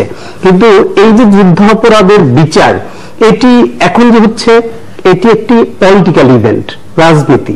অতীতে যে হয়নি সেটিও ছিল কিন্তু রাজনীতি। আজকে জামায়াত যে ফুলে ফেপে উঠেছে, যেটি দিদি বলছিলেন, এবং তার দায় চাপিয়েছেন যুদ্ধাপরাধের মধ্যে ঘাড়ে, বলছেন যে জামায়াত ইসলাম যে ফুলে ফেপে উঠেছে, তাদের আর্থিকভাবে স্বাবলম্বী হয়েছে, তাদের কর্মী সমর্থক বেড়েছে, বাংলাদেশে তারা নির্বাচন করতে পারছে, সবকিছু মিলে এই যে তারা অনেকটা ফুলে ফেপে উঠেছে, এর দায় চাপিয়েছেন বিএনপির উপরে। বিএনপির একক দায় এটা কেন হবে সেটি বলেন। প্রথম কথা হচ্ছে যে এই জামায়াত ইসলামের সঙ্গে শুধু কি বিএনপিরই সখ্য ছিল? শুধু তারাই বন্ধুত্ব করেছে? সময়ে সময়ে কি অন্য কেউ বন্ধুত্ব করেনি? স্বাধীনতা পূর্বের অবস্থায়ও যান, সেখানে তো 60-এর দশকে এই জামায়াত ইসলামী এবং আওয়ামী লীগ তো একই জোটে ছিল, কম্বাইন্ড অপোজিশন পার্টি বলে যে জোট ছিল, সেখানে তো জামায়াত ইসলামী এবং আওয়ামী লীগ একই সঙ্গে রাজনীতি করেছে, একই সঙ্গে তারা আন্দোলন সংগ্রাম করেছে। স্বাধীনতা যুদ্ধের সময় জামায়াত ইসলামী বাংলাদেশের বিরুদ্ধে অবস্থান নেয়, স্বাধীনতার বিপক্ষে অবস্থান নেয়, এবং বাংলাদেশের ম্যাক্সিমাম মানুষ, আমি বলবো অলমোস্ট সবাই, কিছু সংখ্যক ছাড়া বাংলাদেশের স্বাধীনতার পক্ষে ছিল। সেই সময় যে নৃশংসতা হয়েছে, যে জঘন্যতম বর্বরতা হয়েছে, তার বিচার হওয়া উচিত ছিল, হয়নি। পরবর্তীতে এসে সেই জামায়াত ইসলামী বাংলাদেশের রাজনীতিতে যে আসলো, ধরেন আপনি 86 সালে যে নির্বাচনটি হলো এরশাদের সময়, সেই নির্বাচনে প্রথম কিন্তু জামায়াত ইসলাম নির্বাচিত হয়ে এমপি হয়ে সংসদে যায়। সেই নির্বাচনটা কেন করতে পেরেছিল? সেই নির্বাচন তো হবার কথা ছিল না। আওয়ামী লীগের নেতৃত্বের জোট, বিএনপির নেতৃত্বের জোট, সবাই কিন্তু নির্বাচনে না যাওয়ার সিদ্ধান্ত নিয়েছিল। আমাদের আজকের প্রধানমন্ত্রী চিটাগাংয়ের সবাই তিনি প্রকাশ্যে বলে আসলেন যে এই নির্বাচনে যারা যাবে তারা জাতীয় বেঈমান বলে বিবেচিত হবে। তারপর আবার মেরুকরণ ঘুরে গেল, এবং দুদিনের মধ্যে সেরের নির্বাচনে আওয়ামী লীগ গেল, জামায়াত ইসলামীও গেল। তো জামায়াত ইসলামী ওই যে নির্বাচনে অংশগ্রহণ করার সুযোগ পেল, এমপি হলো, প্রতিনিধিত্ব করলো, তারপরে আসেন তাদের সঙ্গে 91-এর যে নির্বাচন হয়, সেখানে অপ্রকাশিতভাবে বিএনপির একটা আন্ডারস্ট্যান্ডিং হয়েছে বলে কেউ কেউ অভিযোগ করেন। পরবর্তীতে এসে 95-96-তে যখন সরকার বিরোধী বিএনপির বিরুদ্ধে যখন আওয়ামী লীগ আন্দোলন করে, বিশেষ করে তত্ত্বাবধায়ক সরকার প্রশ্নে যখন আন্দোলন করে, সেই আন্দোলনের সময় জামায়াত ইসলামী এবং আওয়ামী লীগ এরা যে একসঙ্গে যুগপৎ আন্দোলন করেছে, সেটি তো অস্বীকার করার উপায় নেই।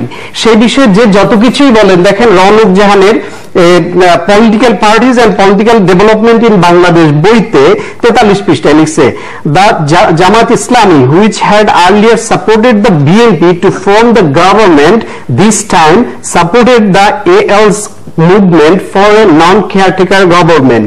The Jamaat Islami possibly thought that such a technical alliance, আবার খেয়াল করেন টেকনিক্যাল অ্যালায়েন্স, তারা ওই সময় একটা টেকনিক্যাল একটা জোট করেছিল, জোটপথ আন্দোলন করেছে। এই প্রধানমন্ত্রীর সঙ্গে নিজেকে এক মঞ্চে বসার সুযোগ পর্যন্ত তো পেয়েছিলেন। সুতরাং সেই সব হয়েছে। দেখেন গত বছর 14 সালে জামায়াত ইসলামের সহকারী secretary general barrister Abdur Razzaq গণমাধ্যমে একটি বিবৃতি পাঠিয়েছেন, এখনো আপনি গুগলে গিয়ে সার্চ দিলে এটি পাবেন। সেখানে লিখেছেন কি, শুধু বিএনপি নয় আওয়ামী লীগের সঙ্গেও কাঁধে কাঁধ মিলিয়ে গণতন্ত্র পুনরুদ্ধারের জন্য জামায়াত অবিস্মরণীয় ভূমিকা রাখে। এই আন্দোলন চলাকালে শেখ হাসিনা, তোফায়েল আহমদ, আমির হোসেন আমু এবং অন্যান্য আওয়ামী লীগ নেতারা মাওলানা মতিউর রহমান নিজামী, আলী হাসান, মোহাম্মদ মুজাহিদ, কামারুজ্জামান ও আব্দুল কাদের মোল্লার সঙ্গে বিভিন্ন মিটিংয়ে অংশগ্রহণ করেছেন। তিনি বলেন 1991 সালের অক্টোবর মাসে বিচারপতি বদরুল হায়দার চৌধুরী অধ্যাপক গোলাম আজমের সঙ্গে দেখা করে আওয়ামী লীগের প্রেসিডেন্ট প্রার্থী হিসেবে জামায়াতের ভোট প্রার্থনা করেন। এটা জামায়াতের স্টেটমেন্ট। তারা ভুল দিয়েছে, শুদ্ধ দিয়েছে সেটি আওয়ামী লীগ এবং জামাত বলতে পারবে।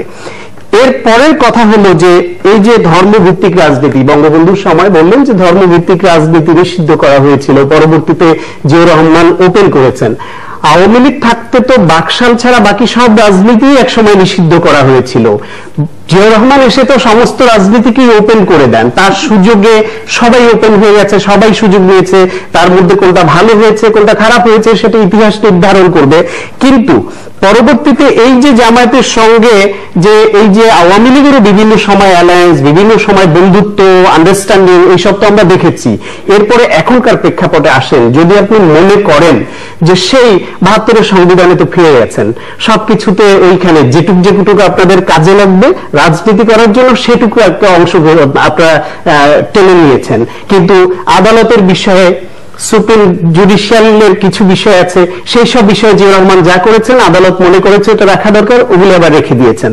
আবার আসেন ধর্মভিত্তিক রাজনীতি, কেন আপনারা তো এরপরে তো 96-তে ক্ষমতা এসে 2001 পর্যন্ত থাকলেন, এইবার তো প্রথমবার 2009-এর জানুয়ারি থেকে আপনারা 5 বছর থাকলেন, আবার 14 জানুয়ারিতে যেভাবে হোক, জোর করে হোক, বিনা ভোটে হোক সরকারে তো আছেন, এখনো আছেন, কেন আপনারা তাহলে জামায়াতকে নিষিদ্ধ করছেন না? নাম্বার 1। আর এখন শুধু তাহলে আগে ছিল ধর্মভিত্তিক রাজনীতি নিষিদ্ধ, এখন শুধু জামায়াত কেন করছেন?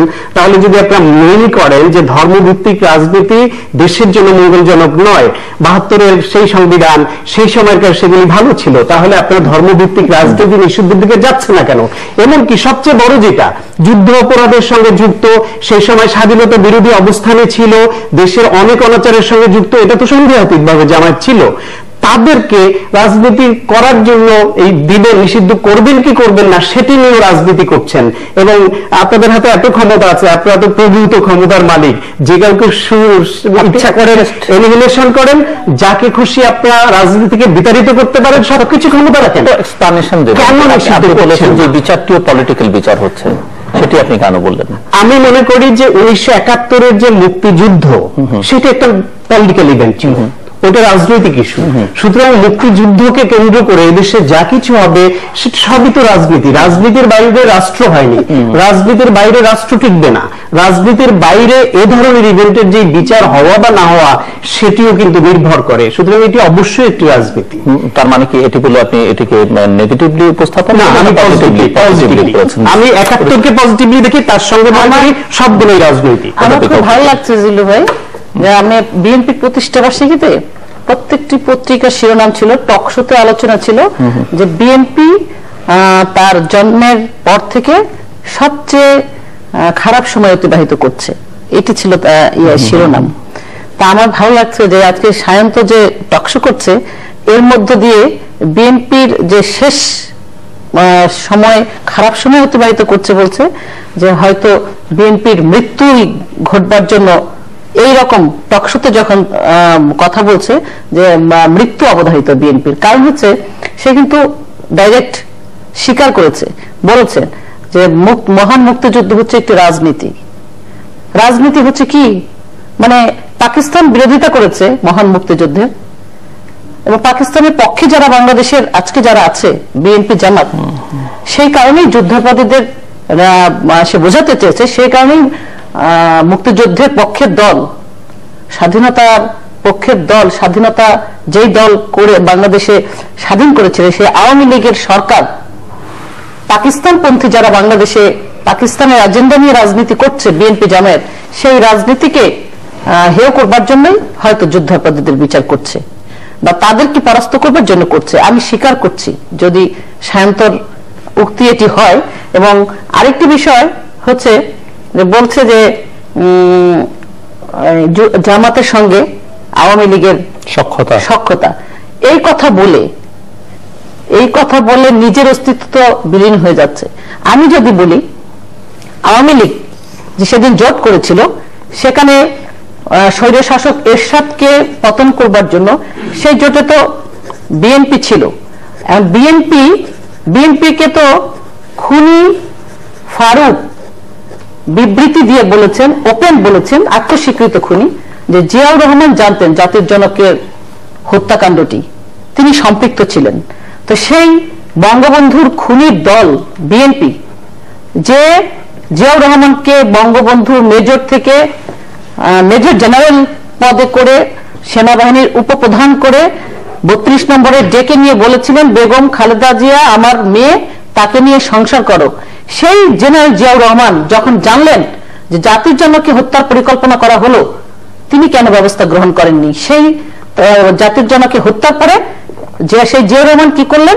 দল গঠন করলেন, এই বিএনপি। কিভাবে দল গঠন করেছেন সেটি তো আমরা সবাই জানি। সকল রাজনীতির যে উচ্ছিষ্ট জন, তাদেরকে নিয়ে ফর্ম বিক্রি করে লোভ লালসা দেখিয়ে দল গঠন করেছে। সেই বিএনপি পাপিষ্ট দল, জাতির জনকের হত্যাকারী সঙ্গে সম্পৃক্ত ছিল, তার নেতৃত্বের দল। সে বিএনপির সঙ্গে কি আওয়ামী লীগ রাজনীতি করছে না? বাংলাদেশের মানুষ এই বিএনপির নেতৃত্বে সরকার পরিচালিত হয়েছে, সেটি মেনে নিয়েছে না? নিয়েছে। কারণ হচ্ছে জাতির জনকের হত্যার পরে অনেক কিছু বাংলাদেশে ঘটেছে যা ঘটার কথা ছিল না। জামাত শিবিরকে আমি প্রথমেই বলেছি, আমি এখানে প্রথমেই উপস্থাপন করেছে যে বঙ্গবন্ধুকে হত্যার পর কিভাবে যুদ্ধাপরাধীদেরকে, জামাত শিবিরকে, গোলাম আজমকে ফিরিয়ে এনে বাংলাদেশে রাজনীতি করবার সুযোগ দেওয়া হয়েছিল, প্রতিষ্ঠিত করা হয়েছিল। তাদেরকে আমি ডকুমেন্ট এখানে তুলে ধরে আমি বলেছি, তাদেরকে যখন প্রতিষ্ঠিত করা হয়েছে, এখন পার্লামেন্টে যদি জামাত শিবির থাকে, আওয়ামী লীগের যেতে হয়েছে। কারণ পাপ একজনে পাপ করলে সকল জাতিরই তার খেসারত দিতে হয়। জিয়াউর রহমান যে পাপ করেছিলেন, এই জামাতকে রাজনীতি করবার সুযোগ দিয়ে মহান সংসদের সেই পাপের প্রায়শ্চিত্ত করতে হয়েছে। ওই জামাতকে সংসদে ঢুকিয়ে মহান পতাকা সেখানে কলঙ্কিত হয়েছে। তো এটি তো করেছে বিএনপি, দায়িত্ব তো পুরোটাই বিএনপিকে নিতে হবে। আর সেই ক্ষেত্রে জামাত শিবির যদি যুগপৎ আন্দোলন আওয়ামী লীগের সাথে করে থাকে, সেটি কি আওয়ামী লীগের অপরাধ ছিল? আওয়ামী লীগের যখন সুযোগ এসেছে, তখন দেশকে কলঙ্কমুক্ত করবার জন্য যুদ্ধাপরাধীদের বিচার, এই রাজাকারের বিচার ঠিকই করছে। এখন বলছে জামাত শিবিরকে কেন নিষিদ্ধ করছে না। আমরা তো মনে করছি এদেশের মানুষ একদিন বলবে, আজকে যেমন জামাত শিবির রাজনীতি করবার নিষিদ্ধের দাবি উঠেছে, বিএনপিও নিষিদ্ধ করবার দাবি উঠবে। এই কারণে আজকে জামাতের এই যে আশ্রয় প্রশ্রয়, সেটি তো বিএনপির কারণেই হচ্ছে। দেশের জনগণ, আপনার দলের পক্ষ থেকে কথা বলা হয়েছে যে এই কারণে বিএনপি নেতাদের বিচার করা হবে ভবিষ্যতে, মানে এই ধাপ শেষ হলে। আমার নেতাদের কথা না, নেতারা কখন কথা বলে, জনগণের কথাটাই কিন্তু নেতাদের মুখ দিয়ে, এটি বিএনপির নেতারা বলেছেন। বিএনপির অনেক নেতা, আজকে বিএনপির যে কমিটি করেছে, সেই কমিটিতে মুক্তিযুদ্ধের পক্ষের যে নেতারা আছে তাদেরকে ভালো পোস্টে রাখা হয়নি, যেখানে অনেক সিনিয়র নেতাই পদত্যাগ করেছে এবং বলেছেন যে মুক্তিযুদ্ধের পক্ষের নেতারা এখানে স্থান পায়নি। তো এই যে জামাতের সঙ্গে করে বিএনপি আছে বলে অনেকেই তো সমালোচনা করে, অনেক বিএনপির নেতারাই ঘৃণা পোষণ করে, অনেক ছাত্র দলের ছেলেরা আছে যারা স্বাধীনতাকে বিশ্বাস করে, তারা ঘৃণা করে, তারা ছাত্রদল করতে চায় না। এটি তো বিএনপির আজকের এই পরিণতি তো সেটাই প্রমাণ করে যে তারা যে অন্যায় করেছিল, তারা যে দেশের স্বাধীনতার বিরোধীদেরকে নিয়ে এগুতে চেয়েছিল, তার পরিণাম আজ বিএনপি ভোগ করছে। হয়তো গায়ের জোরে সামরিক অফিসার হত্যা করে, মুক্তিযুদ্ধের পক্ষের মানুষকে হত্যা করে, কারফিউ দিয়ে দিনের পর দিন মানুষকে জিম্মি করে রেখে দেশ শাসন করেছে, রেজাল্ট তো আজকে পাচ্ছে। আর জামায়াত নিষিদ্ধ এদেশের জনগণই করবে এবং সেই সঙ্গে বিএনপি নিষিদ্ধ করবার দাবিটিও উঠবে। কারণ অন্যায় যে করে আর অন্যায় যে সহে, উভয়ে কিন্তু সম অপরাধী। বিএনপি সেটি করেছে। যুদ্ধাপরাধীদেরকে নিয়ে আরেকটি বিষয় সায়ন্ত যেটি বলেছে, যে একদম পক্ষেই কথা বললেন আজকে, যে মৃত্যুদণ্ডের বিরোধী। আমি যদি মনে বলি যে দেশের এই কথা বলার মধ্য দিয়ে এদেশের স্বাধীনতা যুদ্ধে যে 30 লক্ষ শহীদ এবং 3 লক্ষ মা বোন যারা আত্মসম্মান দিয়েছে সেই শহীদের আত্মার সঙ্গে বেইমানি করা হলো এই টকশোতে বসে। তাদেরকে যে নির্বিচারে হত্যা করা হয়েছে, তাদের সেই আত্মার যে অসম্মান করা হলো এখান থেকে, এটি দেশকে অসম্মান করা হলো। মৃত্যুদণ্ডের পক্ষে কথা বলে, যুদ্ধাপরাধীদের পক্ষে কথা বলে। আমি সায়ন্তকে এই জন্য তার অনেকে বলে না, ভেতরে রাখে বিএনপি নেতৃবৃন্দ, তাদের কিন্তু অনেকে নিরপেক্ষ থাকে, বলতে চায় না। যেমন বিএনপি নেত্রী ডাইরেক্ট বলে না, কিন্তু পক্ষ অবলম্বন করে। সায়ন্ত কিন্তু টকশোতে বসে আজকে সরাসরি পক্ষ অবলম্বন করেছে। আমি এই জন্য তাকে ধন্যবাদ জানাই যে সে ডুয়াল রোল প্লে করতে পারে নাই বিএনপি নেতাদের মতো, কিন্তু এটাই সত্যিকারের বিএনপির অবস্থান। এই জাতি সে কারণেই ঘৃণা ভরে এই দলটিকে প্রত্যাখ্যান করেছে। আমি আরেকটি বিষয় এখানে আনতে চাচ্ছিলাম, যুদ্ধাপরাধীদের বিষয়ের বাইরে, ওই প্রসঙ্গে আমরা একটু পরে আসি। আচ্ছা, ডক্টর সায়ন্তকে একটু জানতে চাইবো যে এই যে মীর কাসেম আলী সহ শীর্ষ যুদ্ধাপরাধীদের বিচার, মানে আদালত কর্তৃক অভিযুক্ত যারা, তাদের মৃত্যুদণ্ডাদেশ কার্যকর হলো বা রায় কার্যকর করা হলো, তো এর মধ্য দিয়ে অনেকে এখন এই প্রশ্নটা আছে যে আমরা অবশ্য এরা যেহেতু চিহ্নিত, তাদের নিয়ে আলোচনাটা আছে, কিন্তু সারা দেশেই কিন্তু এই বিচারিক প্রক্রিয়াটা চলছে, অনেক শাস্তি হচ্ছে, আমরা জানছি নতুন নতুন মামলা হচ্ছে। অনেকের মধ্যে এই প্রশ্নটা যে এই বিচারিক কার্যক্রমটা আসলে এটি আরো অব্যাহত রাখার প্রয়োজনীয়তা আছে কিনা সামগ্রিক রাজনৈতিক বাস্তবতায়। কেউ কেউ মনে করেন যে এটি হওয়া উচিত, কারণ সারা দেশেই এই অপরাধ তারা করেছেন এবং স্থানীয়ভাবে অনেকেই বিক্ষুব্ধ আছেন। একটি তো জাতীয়ভাবে ক্ষোভের ব্যাপার আছে, সেই কারণে আবার কেউ কেউ মনে করেন যে না, এটি এক জায়গায় শেষ হওয়া উচিত, না এতে করে দেশের রাজনৈতিক বিরোধ আরো বাড়বে স্থানীয় পর্যায়ে। আপনি কি মনে করেন? আর যদি অধ্যাপিকা উকিলের কথা, আমি দু একটা জিনিস একটু মিস ইন্টারপ্রিটেশন হয়েছে, সেটা একটু ক্লিয়ার করি। এক নম্বর হলো, দিদি যদি এখন আমার মনের কথা বুঝে মনের মতো করে ব্যাখ্যা দেয়, সেটি তো হবে না। আমি কি বলতে চেয়েছি, কি বলেছি ওটি নিয়ে কথা বলেন না, কি বলতে চেয়েছি সেটি নিয়ে বলেন। যেমন 1971 সালের যে মুক্তিযুদ্ধ, সেটাকে রাজনৈতিক বলেছি, এটা আমি এখনো বলছি। সেটা অবশ্যই রাজনীতি ছিল, একটি মহৎ রাজনীতি ছিল, এবং স্বাধীনতার পক্ষের রাজনীতি অবশ্যই একটি মহৎ রাজনীতি। সেই রাজনীতির আদলেই সবকিছু হচ্ছে বা হবে যে যার অবস্থা অনুসারে। আওয়ামী লীগ এখনই বিচার করছে রাজনৈতিক সুবিধাজনক অবস্থানে আছে বলে, তারা আবার সুবিধাজনক অবস্থানে না থাকলে হয়তো অন্য কৌশল নেবে, যেটা নিয়েছিল অতীতে। আগে বলেছি, যেটা বলছেন যে গায়ের জোরে দেশ শাসন, বিচার কিন্তু রাজনৈতিক অপরাধের হচ্ছে না, যে তারা মুক্তিযুদ্ধের বিরোধিতা করেছেন, মানবতা বিরোধী বিচার হচ্ছে তারা মানবতা বিরোধী অপরাধ, তারা ধর্ষণ, সেটি তো অস্বীকার করার কোনো সুযোগ নাই।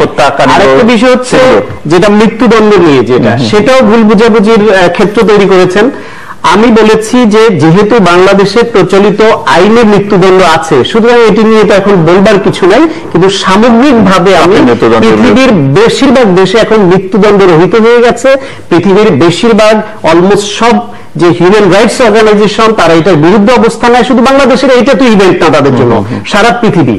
আমি সেই রকম মানসিকতা পোষণ করি। সেটা শুধুমাত্র এই মামলার ক্ষেত্রে আমি বলছি না, যেটা দিদি কনসেন্ট্রেট করে ফেলেছেন এই মামলার দিকে। এখন একটা জায়গায় গিয়ে তো আপনাকে পজ টানতে হবে। আপনি কখন এটা বিচার হলো তো, বা হচ্ছে, হবে। এরপরে হচ্ছে আপনি যেটা বলছেন, আর একটা বিষয় বলি, জাতীয় পতাকা। বিএনপি জামাত ইসলামের দুজনকে মন্ত্রী বানিয়েছে, জাতীয় পতাকা দিয়েছে, সেটা অনেকের দৃষ্টিতে খারাপ করেছে, পাপ করেছে, সেটা ঠিক হয়নি অনেকের দৃষ্টিতে। তারা তখন রাজনৈতিক ঐক্য হিসেবে, দেশে ঐক্যের প্রক্রিয়া হিসেবে তারা করেছে, সেটাও ভুল শুদ্ধ বিশ্লেষণ এক একজনের এক এক রকম। বঙ্গবন্ধু তো 74 সালে ভুট্টোকে এনে লাল গালিচা সংবর্ধনা দিয়েছিলেন, ওই সময় অনেকে অবাক হয়েছিল, কিন্তু তখন সেটি সঠিক মনে করেছিলেন যে আমাদের পাকিস্তানের সঙ্গে সম্পর্ক তৈরি দরকার, ঐক্য দরকার, কিন্তু কৌশলগত অবস্থান সে এখন কারা করছে তারাই বলতে পারে। কিন্তু আওয়ামী লীগও তো তাদের মন্ত্রিসভায় দুইজন স্বাধীনতা বিরোধীকে জায়গা দিয়েছিল, তাদের পতাকা তুলে দিয়েছিল। তারা হতে পারে মুজাহিদি বা নিজামীর মতো ওই মাপের না, তারা রাজনৈতিকভাবে ওই পর্যায়ে না, কিন্তু তারাও স্বাধীনতা বিরোধী ছিল, তাদের পত্রিকায় বক্তব্য বিবৃতি আছে, এবং তারা রাজাকার ছিল। আপনি একজনকে পাটমন্ত্রী করেছিলেন, একজনকে ধর্মমন্ত্রী করেছিলেন, তাদের স্বাধীনতা যুদ্ধের সময় ভূমিকা কি মুক্তিযুদ্ধের পক্ষে ছিল? সেটি থাকলে আপনি বলেন যে মুক্তিযুদ্ধের পক্ষে ওরা এই কাজ করেছিলেন বা এই অবস্থান নিয়েছিলেন বা এই বিবৃতি দিয়েছিলেন। অথচ বিরুদ্ধে যদি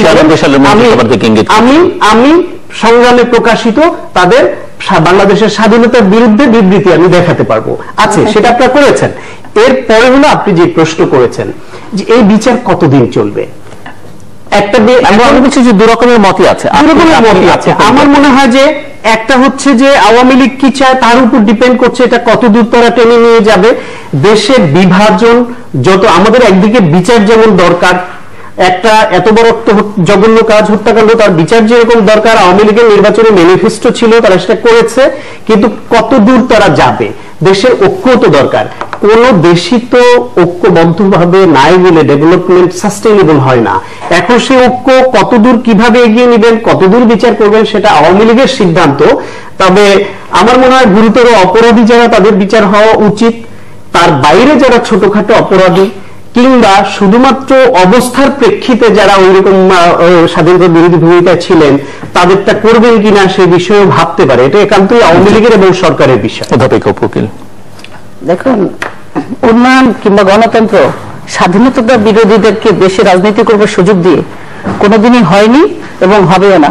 এত বছর বাংলাদেশের উন্নয়ন স্থবির হয়েছিল এই যুদ্ধাপরাধী, এই রাজাকারদেরকে দেশ পরিচালনায় সহযাত্রী করার কারণে। যুদ্ধাপরাধীদেরকে বিচার করে দেশকে কলঙ্কমুক্ত করেছে বলেই বাংলাদেশ আর স্বল্প মধ্যমায়ের দেশে পরিণত করতে পেরেছে জননেত্রী শেখ হাসিনা। বাংলাদেশের দল, বাংলাদেশের গণতন্ত্র, সেটি অবশ্যই প্রত্যেকটি রাজনৈতিক দল হতে হবে মুক্তিযুদ্ধের পক্ষের দল, এবং গণতন্ত্র হতে হবে মুক্তিযুদ্ধের গণতন্ত্র। সেটি পাকিস্তানি গণতন্ত্র হলে দেশের উন্নয়ন কখনই সম্ভব না। যেটি উন্নয়নের প্রচেষ্টা চালিয়েছে বিএনপি সরকার, সে জিয়াউর রহমান থেকে বেগম খালেদা জিয়া, মাঝখানে এরশাদ সাহেব, কোন উন্নয়নই বাংলাদেশের মানুষ ভোগ করতে পারেনি। মৃত্যু, হত্যা, রক্তগঙ্গা বয়েছে বাংলাদেশে। বরং আমরা দেখেছি যে বাংলাদেশকে, বাংলাদেশের যে বাঙালির ঐতিহ্য, সংস্কৃতি, স্বাধীনতা, চেতনা, মুক্তিযুদ্ধের সবকিছু পাল্টে দিয়ে পাকিস্তানি ভাবধারার প্রশাসন যন্ত্র প্রতিষ্ঠা করবার জন্য নিরন্তর তারা প্রচেষ্টা চালিয়েছে। এবং এখনো টকশোতে বসে যে অসত্য কথা আপনি বলছেন, বিএনপির প্রত্যেকটি কর্মকাণ্ড, হ্যাঁ বলছি আমি কোনটি, বিএনপির প্রত্যেকটি কর্মকাণ্ড কিন্তু মিথ্যার উপর ভর করে, দলটির জন্ম হয়েছিল মিথ্যার উপর ডিপেন্ড করেই, এবং যে কারণে দলকে আজকে খেসারত দিতে হয়েছে। আপনি অসত্য উচ্চারণ করলেন এইটি যে আওয়ামী লীগ দুজন স্বাধীনতা বিরোধীদেরকে মন্ত্রিসভায় দিয়েছে। একটি কথা মনে রাখবেন, জাতির জনকের কন্যা শেখ হাসিনা যখন এই যুদ্ধাপরাধীদের বিচার প্রক্রিয়াটি শুরু করেছেন, তখন কিন্তু আওয়ামী লীগের অনেকের বিচার হয়েছে। যারা আওয়ামী লীগ করেছে, দলে ছিল, পদে ছিল, তাদেরকেও জনগণ ডকুমেন্ট নিয়ে হাজির হয়েছে, আইসিটি প্রমাণ ডকুমেন্ট দিয়েছে, এদের বিচার করবার দরকার। বাংলাদেশের জনগণ এই বিচারের পক্ষে। আওয়ামী লীগের অসত্য হলো যে অবশ্যই তারা বলেছেন, আপনি মন্ত্রী নুরুল ইসলাম সাহেবের কথা বইতে বিবৃতি দেখাতে পারবো, আচ্ছা বলছি, সংগ্রাম পত্রিকায় কোন একটি পেপারে যদি এরকম আপনি পেয়ে থাকতেন, আপনার কাছে যে ডকুমেন্ট ছিল, আপনি ধর্মমন্ত্রীর, সাবেক ধর্মমন্ত্রী ইসলাম সাহেবকে নিয়ে জামালপুরের অনেকে ওনারা এই ইয়েটা দেন। আমি অনেককে বলেছি, যদি আপনাদের কাছে এই ডকুমেন্ট থেকে থাকে, আপনি তো এই দেশের মুক্তিযুদ্ধকে বিশ্বাস করা একজন মানুষ, তাহলে এই ডকুমেন্ট নিয়ে কেন তার বিচারের কার্যটি পরিচালনা করবার জন্য আপনারা যাননি? আপনাদের তো উচিত ছিল। অসত্য বললেন, না কখনোই স্বাধীনতা বিরোধী, তারা স্বাধীনতার পক্ষে ছিলেন, প্রমাণ আছে, অবশ্যই প্রমাণ আছে। প্রমাণ আছে যারা স্বাধীনতার বিরোধিতা করেছে তাদের ডকুমেন্ট বাংলাদেশের মানুষের মুখে মুখে, মানুষের চোখে চোখে। আমার হাতে ডকুমেন্টস আছে, একটা বিবৃতি আছে, একটা বইয়ের কথা বললাম, আপনি একটু বলেন। আপনাদের একজন সংগ্রামের পত্রিকা দিয়ে আপনি একজনকে তো রাজাকার বানাতে পারবেন না। আপনারা তো তাই বানান। ওই সময় দৈনিক সংগ্রামে মুক্তিযুদ্ধের পক্ষের যে বিবৃতি ছিল, সেটা তো এভিডেন্স হিসেবে গ্রহণ করা হয়। জিয়াউর রহমানকে এতদিন স্বাধীনতার ঘোষক ঘোষক বলে গলা ফাটাতো না বিএনপির লোকজন, এখন কিন্তু আর জিয়াউর রহমানকে স্বাধীনতার ঘোষক বলে না কেউ, বরং ওই কথাটি যারা বলেছে তারা ভুল স্বীকার করে, এখন আর বলে না কেউ। সবাই আপনাদের, আপনি কথায় কথায় বলেন না, আপনার সময় আপনি বলবেন। তো বিএনপির এই যে মিথ্যাচার, তারা কিন্তু নিজেরা এখন গুটিয়ে দিচ্ছে। মিথ্যা কথা বলতে বলতে, অসত্য কথা বলতে বলতে এখন কিন্তু তারা অনেকটাই স্তব্ধ হয়েছে, এখন আর বলে না। কাজে কে রাজাকার, কে যুদ্ধাপরাধী, তারা বাংলাদেশের জনগণ তাদেরকে খুঁজে বের করে বিচার করবে। জনতার আদালতে তাদের বিচার হওয়ার জন্য তারা প্রস্তুত করে রেখেছে, এবং জননেত্রী শেখ হাসিনা বিচার কার্যটি সম্পন্ন করবার পর অনেকে তারা চিঠি লিখেছে, ডকুমেন্ট নিয়ে নিজেরাই হাজির হয়েছে। এটা মানে আপনার ধারণার বাইরে, আপনি জানেন না। যে এদেরকে রক্ষা করবার জন্য শেখ হাসিনা জাতির জনকের কন্যা, তিনি কি এটা চেষ্টা করবেন যে আওয়ামী লীগের মন্ত্রী? আমার আরেকটি প্রশ্ন ছিল যে বিচারিক প্রক্রিয়া কতদিন চলবে বলে আপনি চলা উচিত বলে মনে করেন? সেটি জনগণ ডিসাইড করবে। জনগণ যদি এরকম দেখে আরো বাংলার আনাচে আছে যারা আছে স্বাধীনতার বিরোধী, যাদের কারণে গ্রাম শূন্য হয়েছিল, এলাকা শূন্য হয়েছিল, বিধবা পল্লী হয়েছিল, তাদেরকে খুঁজে বের করে বিচারের আওতায় যতদিন এদেশের জনগণ নিয়ে আসবে ততদিন চলবে। এটি তো কোনো রাজনৈতিক বিষয় না, এটি হচ্ছে বাংলাদেশকে এই যুদ্ধপদ্ধতি মুক্ত করতেই হবে উন্নয়ন অগ্রগতির জন্য। অন্য প্রসঙ্গে আরেকটি বলছে যে মৃত্যুদণ্ড, দেশে দেশে মৃত্যুদণ্ড হচ্ছে না। উনি হয়তো জানেন না যে নাৎসিদেরকে 93 ইয়ার্স ওল্ড তারও কিন্তু বিচার হয়েছে। আর উনি বলছেন যে অনেক দেশে অবজারভেশন নিজের দেশকে নিয়ে ভাবেন, বিদেশে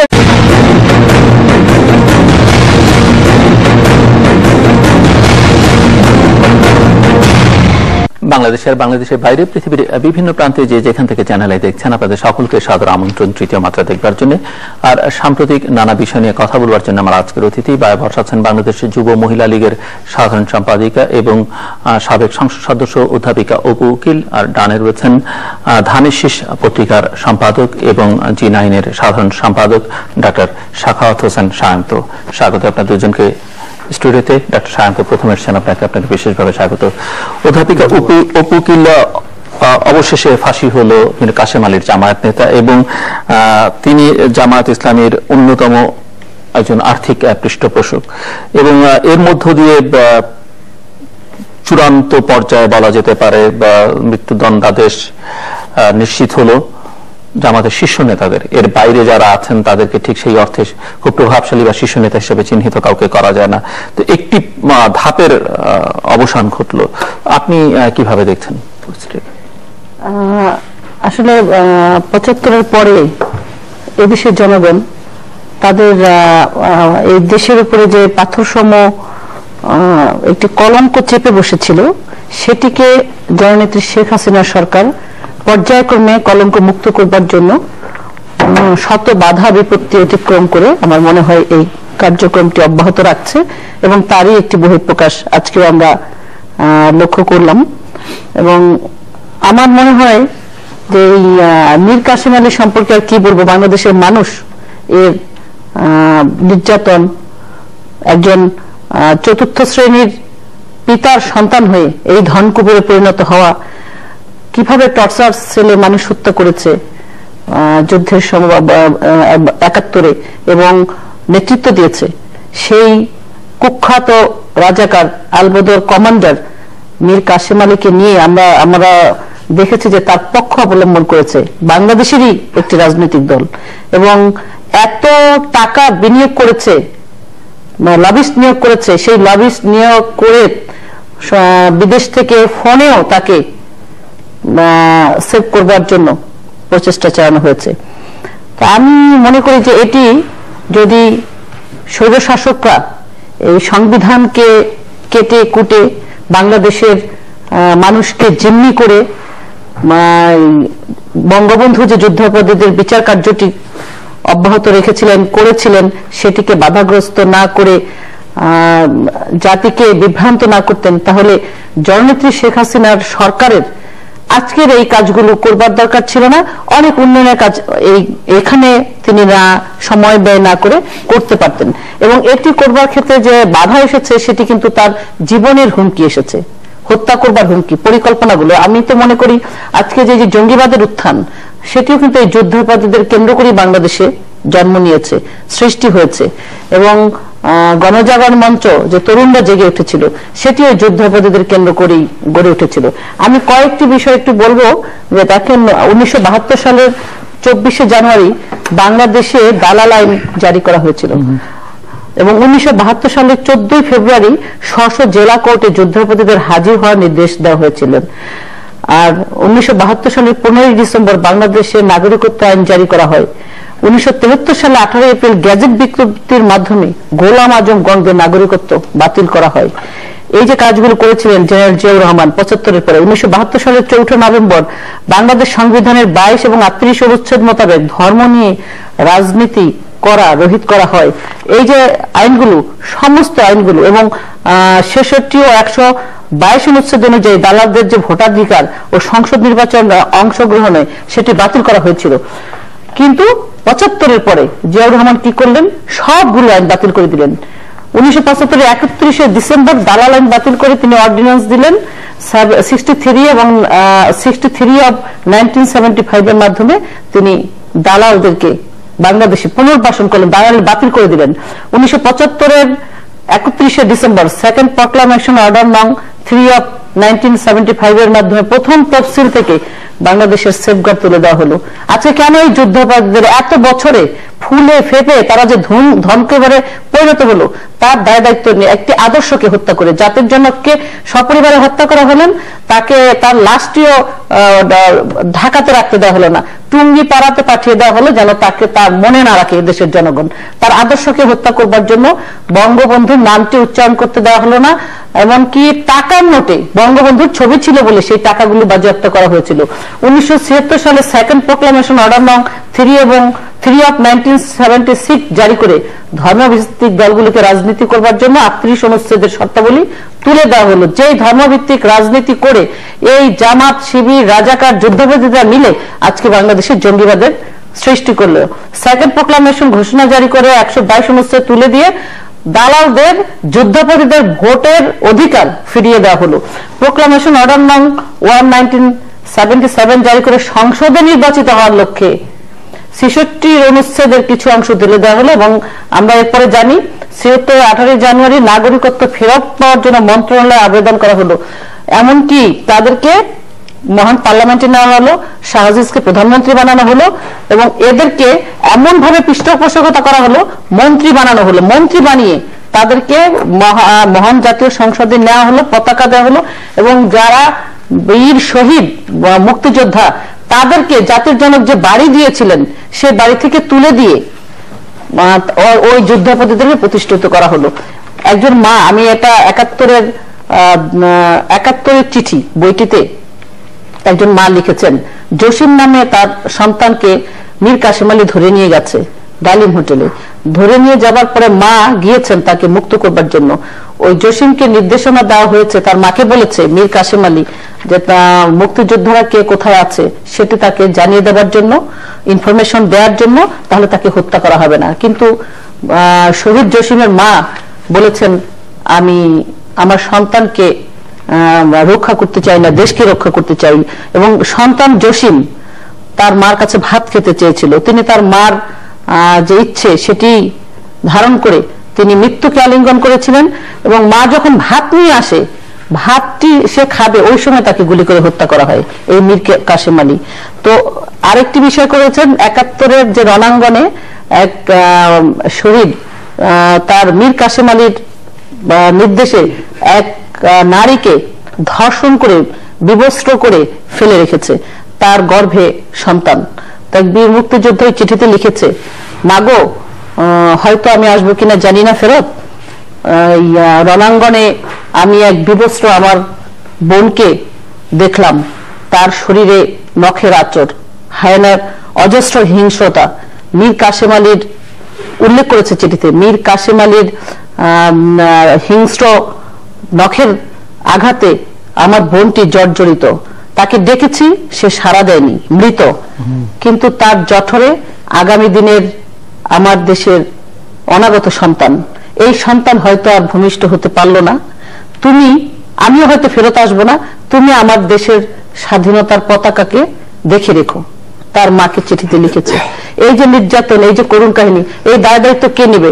আমি তো মনে করি জাতির জনকের খুনিদেরকে বিচারের আওতায় আনা হয়েছে, কিন্তু বাংলাদেশে জাতির জনকের রক্তে গড়া বাংলাদেশে 75-এর পরে তার আদর্শকে যারা হত্যা করেছে, ট্রিগার টিপে বঙ্গবন্ধুকে হত্যা করেছে, কিন্তু যারা তার আদর্শকে হত্যা করে এই যুদ্ধাপরাধীদেরকে বাংলাদেশে প্রতিষ্ঠিত করেছে, তারাও কিন্তু হত্যাকারী, তারাও খুনি, তাদেরকেও বিচারের বিদেশের কথা বলতে বলতে আপনার নেত্রী আপনারা বিদেশে রেফারেন্স দিতে দিতে নিজের দেশের জনগণের কথা ভুলে যান। আমি যে প্রসঙ্গটি আসতে চেয়েছিলাম সেটিও এই বিদেশ নির্ভরই। আমাদের শরীয়তপুরের আমার শিক্ষিকা উনি 10 বছর আগে আমেরিকাতে জিবি পেয়ে চলে গেছিলেন, জিবি লটারি পেয়ে চলে গেছিলেন। ওনার হাজবেন্ড শামসুল আলম স্যার, উনিও আমার স্যার ছিলেন, শরীয়তপুরের কলেজের স্যার ছিলেন। দুজনে আপনারা ছিলেন শিক্ষক? শিক্ষক না, শরীয়তপুর কলেজের স্বনামধন্য কেমিস্ট্রি টিচার ছিলেন উনি। এবং নাজমা হোসেন ঝর্ণা আপা, উনি গার্লস স্কুলের টিচার ছিলেন, উনি আমার ডাইরেক্ট টিচার ছিলেন। কিছুদিন ওনার 6-7 আমি উনি পড়েছি ওনার কাছে। তো ওনারা 10 বছর আগে আমেরিকাতে চলে গেলেন ডিবিপি। ওনাকে গত বুধবার নৃশংসভাবে হত্যা করা হয়েছে। তো কেন হত্যা করা হয়েছে শুনলাম, উনি হিজাব পরেন, প্রকৃত ধর্মের প্রতি তার আস্থা ছিল, মুসলিম হওয়ার কারণে তাকে হত্যা করা হয়েছে যুক্তরাষ্ট্রের কুইন্সের জ্যামাইকাতে তাকে হত্যা করা হয়েছে। তা আমি এটা নিন্দা জানাই এবং শ্রদ্ধা জানাই আপনার আত্মার প্রতি। কিন্তু আমার এই প্রসঙ্গে কিছু কথা বলবার এখানে প্রয়োজন মনে করছি। এই কারণে ওই বিদেশের প্রশ্নটি আসলো, ডাক্তার সায়ন্ত যে বিদেশের ব্যাপারে রেফারেন্স দিচ্ছে, তখন আমার এই কথাটি মনে পড়লো। দেখেন, জন কেরি যখন বাংলাদেশে আসলেন তখন দুপক্ষই তো দেখি আমরা আপনারা বেশ উৎসাহী, এটা বলা ঠিক হবে না, আমি বলি, এই জন কেরি সাহেব যখন যুদ্ধাপরাধীদেরকে বাঁচাবার জন্য ফোন করেছিলেন, জননেত্রী শেখ হাসিনা কিন্তু তাকে প্রত্যুত্তরে বলেছিলেন যে এটা বাংলাদেশের মানুষ ডিসাইড করবে, এবং তিনি কিন্তু বলেছিলেন যে তার দেশে বঙ্গবন্ধুর খুনি এখনো আছে, তাকে ফিরিয়ে দেওয়ার জন্য মাথা কিন্তু নত করেননি। কিন্তু আমরা দুই পক্ষ বললে এটা ঠিক হবে। আজকে 21 বছর কিন্তু আওয়ামী লীগ ক্ষমতার বাইরে ছিল, কোন বিদেশিদের সাথে কিন্তু ধন্না ধরে ক্ষমতায় যাওয়ার চেষ্টা করেছে আওয়ামী লীগ, এই নজির কিন্তু নাই। অথচ এই অল্প কিছুদিনের মধ্যে বিএনপি হাঁপিয়ে উঠেছে, কখনো ভারতের পা ধরে, কখনো আমেরিকার হাত ধরে, এবং পাকিস্তান তো আছেই সঙ্গে। তো এই যে কাজগুলো, এবং কি করলেন দেখেন, এমবিসিতে ছুটে গেলেন সেই জন কেরির কাছে গিয়ে তিনি বললেন যে এদেশে গণতন্ত্র নাই, সরকার নির্যাতন করছে এবং একটি নির্বাচন দরকার। আপনার আপত্তি হচ্ছে যে উনি একজন সাবেক প্রধানমন্ত্রী, কেন? আমার আপত্তি হচ্ছে এই কারণে যে উনি ছুটে গিয়েছেন, সেটাও আমি মেনে নিলাম। পররাষ্ট্রমন্ত্রীর সঙ্গে দেখা করতে ছুটে গেছেন, সেটাও আমি মেনে নিলাম।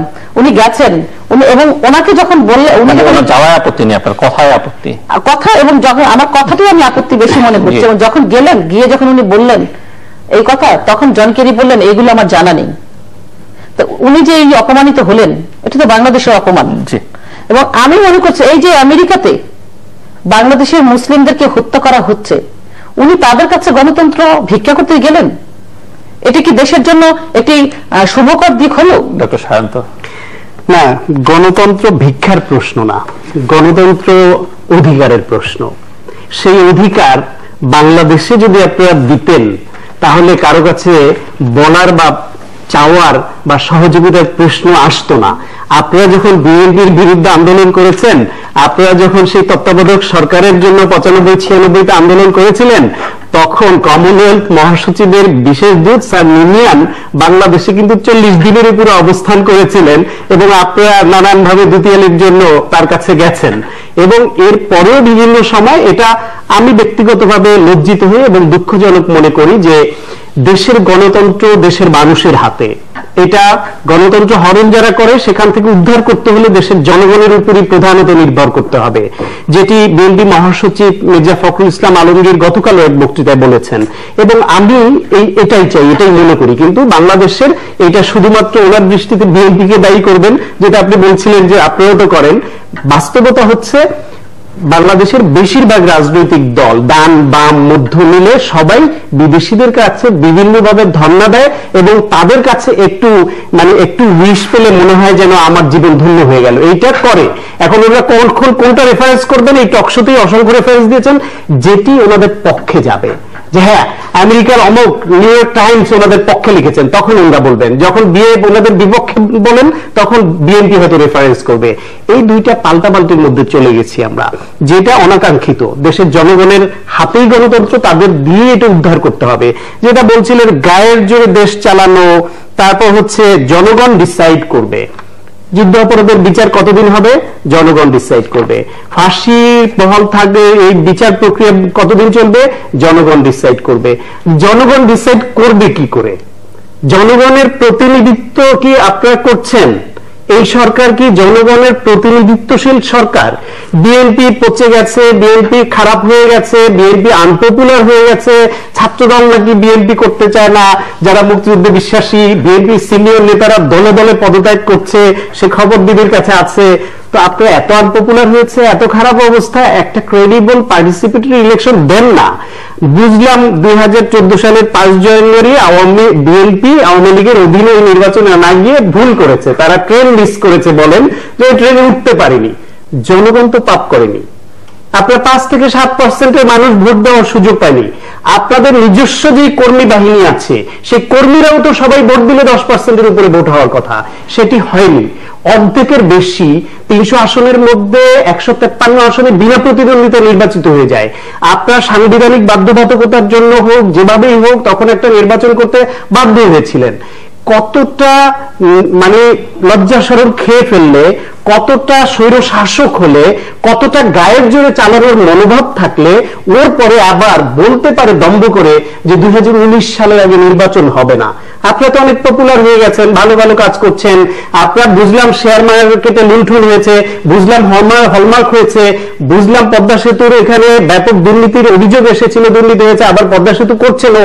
আপনারা উন্নতি করছেন, কত কিছু করছেন। আপনারা রিজার্ভ ব্যাংকে চুরির পরে আপনাদের অর্থমন্ত্রী বলে এটা সাগর চুরি হয়েছে। আপনারা অনেক উন্নতি করছেন, অনেক কিছু করছেন। ফুলে ফেপে এক একজনের সম্পদ 100 গুণ, 200 গুণ, 1000 গুণ বেড়ে গেছে, সংবাদ মাধ্যমেই দেখতে পাই। উন্নতি তো আপনাদের হয়েছে, দেশের সাধারণ জনগণের হয়েছে কিনা তারা সেই রায়টা দিবে, রায় দেওয়ার সুযোগ দেন। একটা পার্টিসিপেটরি ইলেকশন দেন, জনগণের রায় নেন। তারপর জনগণ যদি মনে করে যে হ্যাঁ আওয়ামী লীগ দেশের জন্য ভালো কাজ করছে, তারা দেশের পক্ষে কাজ করছে, তারা দেশ প্রেমিকের মতো অবস্থান নিচ্ছে এবং রাজনীতিক হিসেবে গণতন্ত্রের পক্ষের শক্তি তারা, তাহলে জনগণ আপনাদের আবারও ভোট দিবে।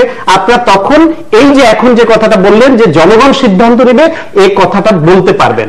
যতদিন পর্যন্ত জনগণের রায় নেবেন না, জনগণের প্রতিনিধিত্ব করবেন না, ততদিন পর্যন্ত এই কথাটা বলাটা খুবই বেনানান। আপনারা কেন এত লজ্জিত হন না বুঝি না। আওয়ামী লীগের মতো একটা দীর্ঘ ঐতিহ্যবাহী একটা গণতন্ত্রের পক্ষের দল, তারা এইরকম একটা নির্বাচন করতে পারে কি করে? এই কথা আমি আওয়ামী লীগের অনেক নেতার মুখে শুনেছি যে এইটা আমাদেরকে কলঙ্কের তিলক। এটা যতদিন বাংলাদেশ আওয়ামী লীগ থাকবে, যতদিন গণতন্ত্র থাকবে, ততদিন রেফারেন্স হয়ে আসবে। পেছনের অনেক ঘটনা যেরকম এখন রেফারেন্স দেওয়া হয় গণতন্ত্রের কলঙ্ক হিসেবে, এইটা গণতন্ত্রের সর্বোচ্চ কলঙ্ক হিসেবে চিহ্নিত হবে এবং এটা হবে। এই দায় আপনারা নিয়েছেন এবং সেটা আপনারা টেনে নিচ্ছেন দীর্ঘদিন ধরে। আচ্ছা, ইলেকশনের জন্য ইলেকশন চাচ্ছে ডক্টর সায়ন্ত, আমি চাচ্ছি না, আপনাদের সাথে কে চাচ্ছে? আমাদের সাথে তো জনগণের কথা বলছেন যে জনগণ ভোট দিতে পারে নাই। আপনি একটা কথা মনে রাখবেন, জনগণ যদি কিছু চায়, কোন সরকারের সেটি ঠেকিয়ে রাখবার কিন্তু ক্ষমতা থাকে না। জনগণ স্বতঃস্ফূর্ত ভাবে তখন ঐক্যবদ্ধ হয়ে তার বিরুদ্ধে তার পক্ষের দাবিটা আদায় করে নেয়। বাংলাদেশের জনগণ নির্বাচন চায় না বলেই এই সরকার পরিচালিত হচ্ছে এবং সঠিকভাবে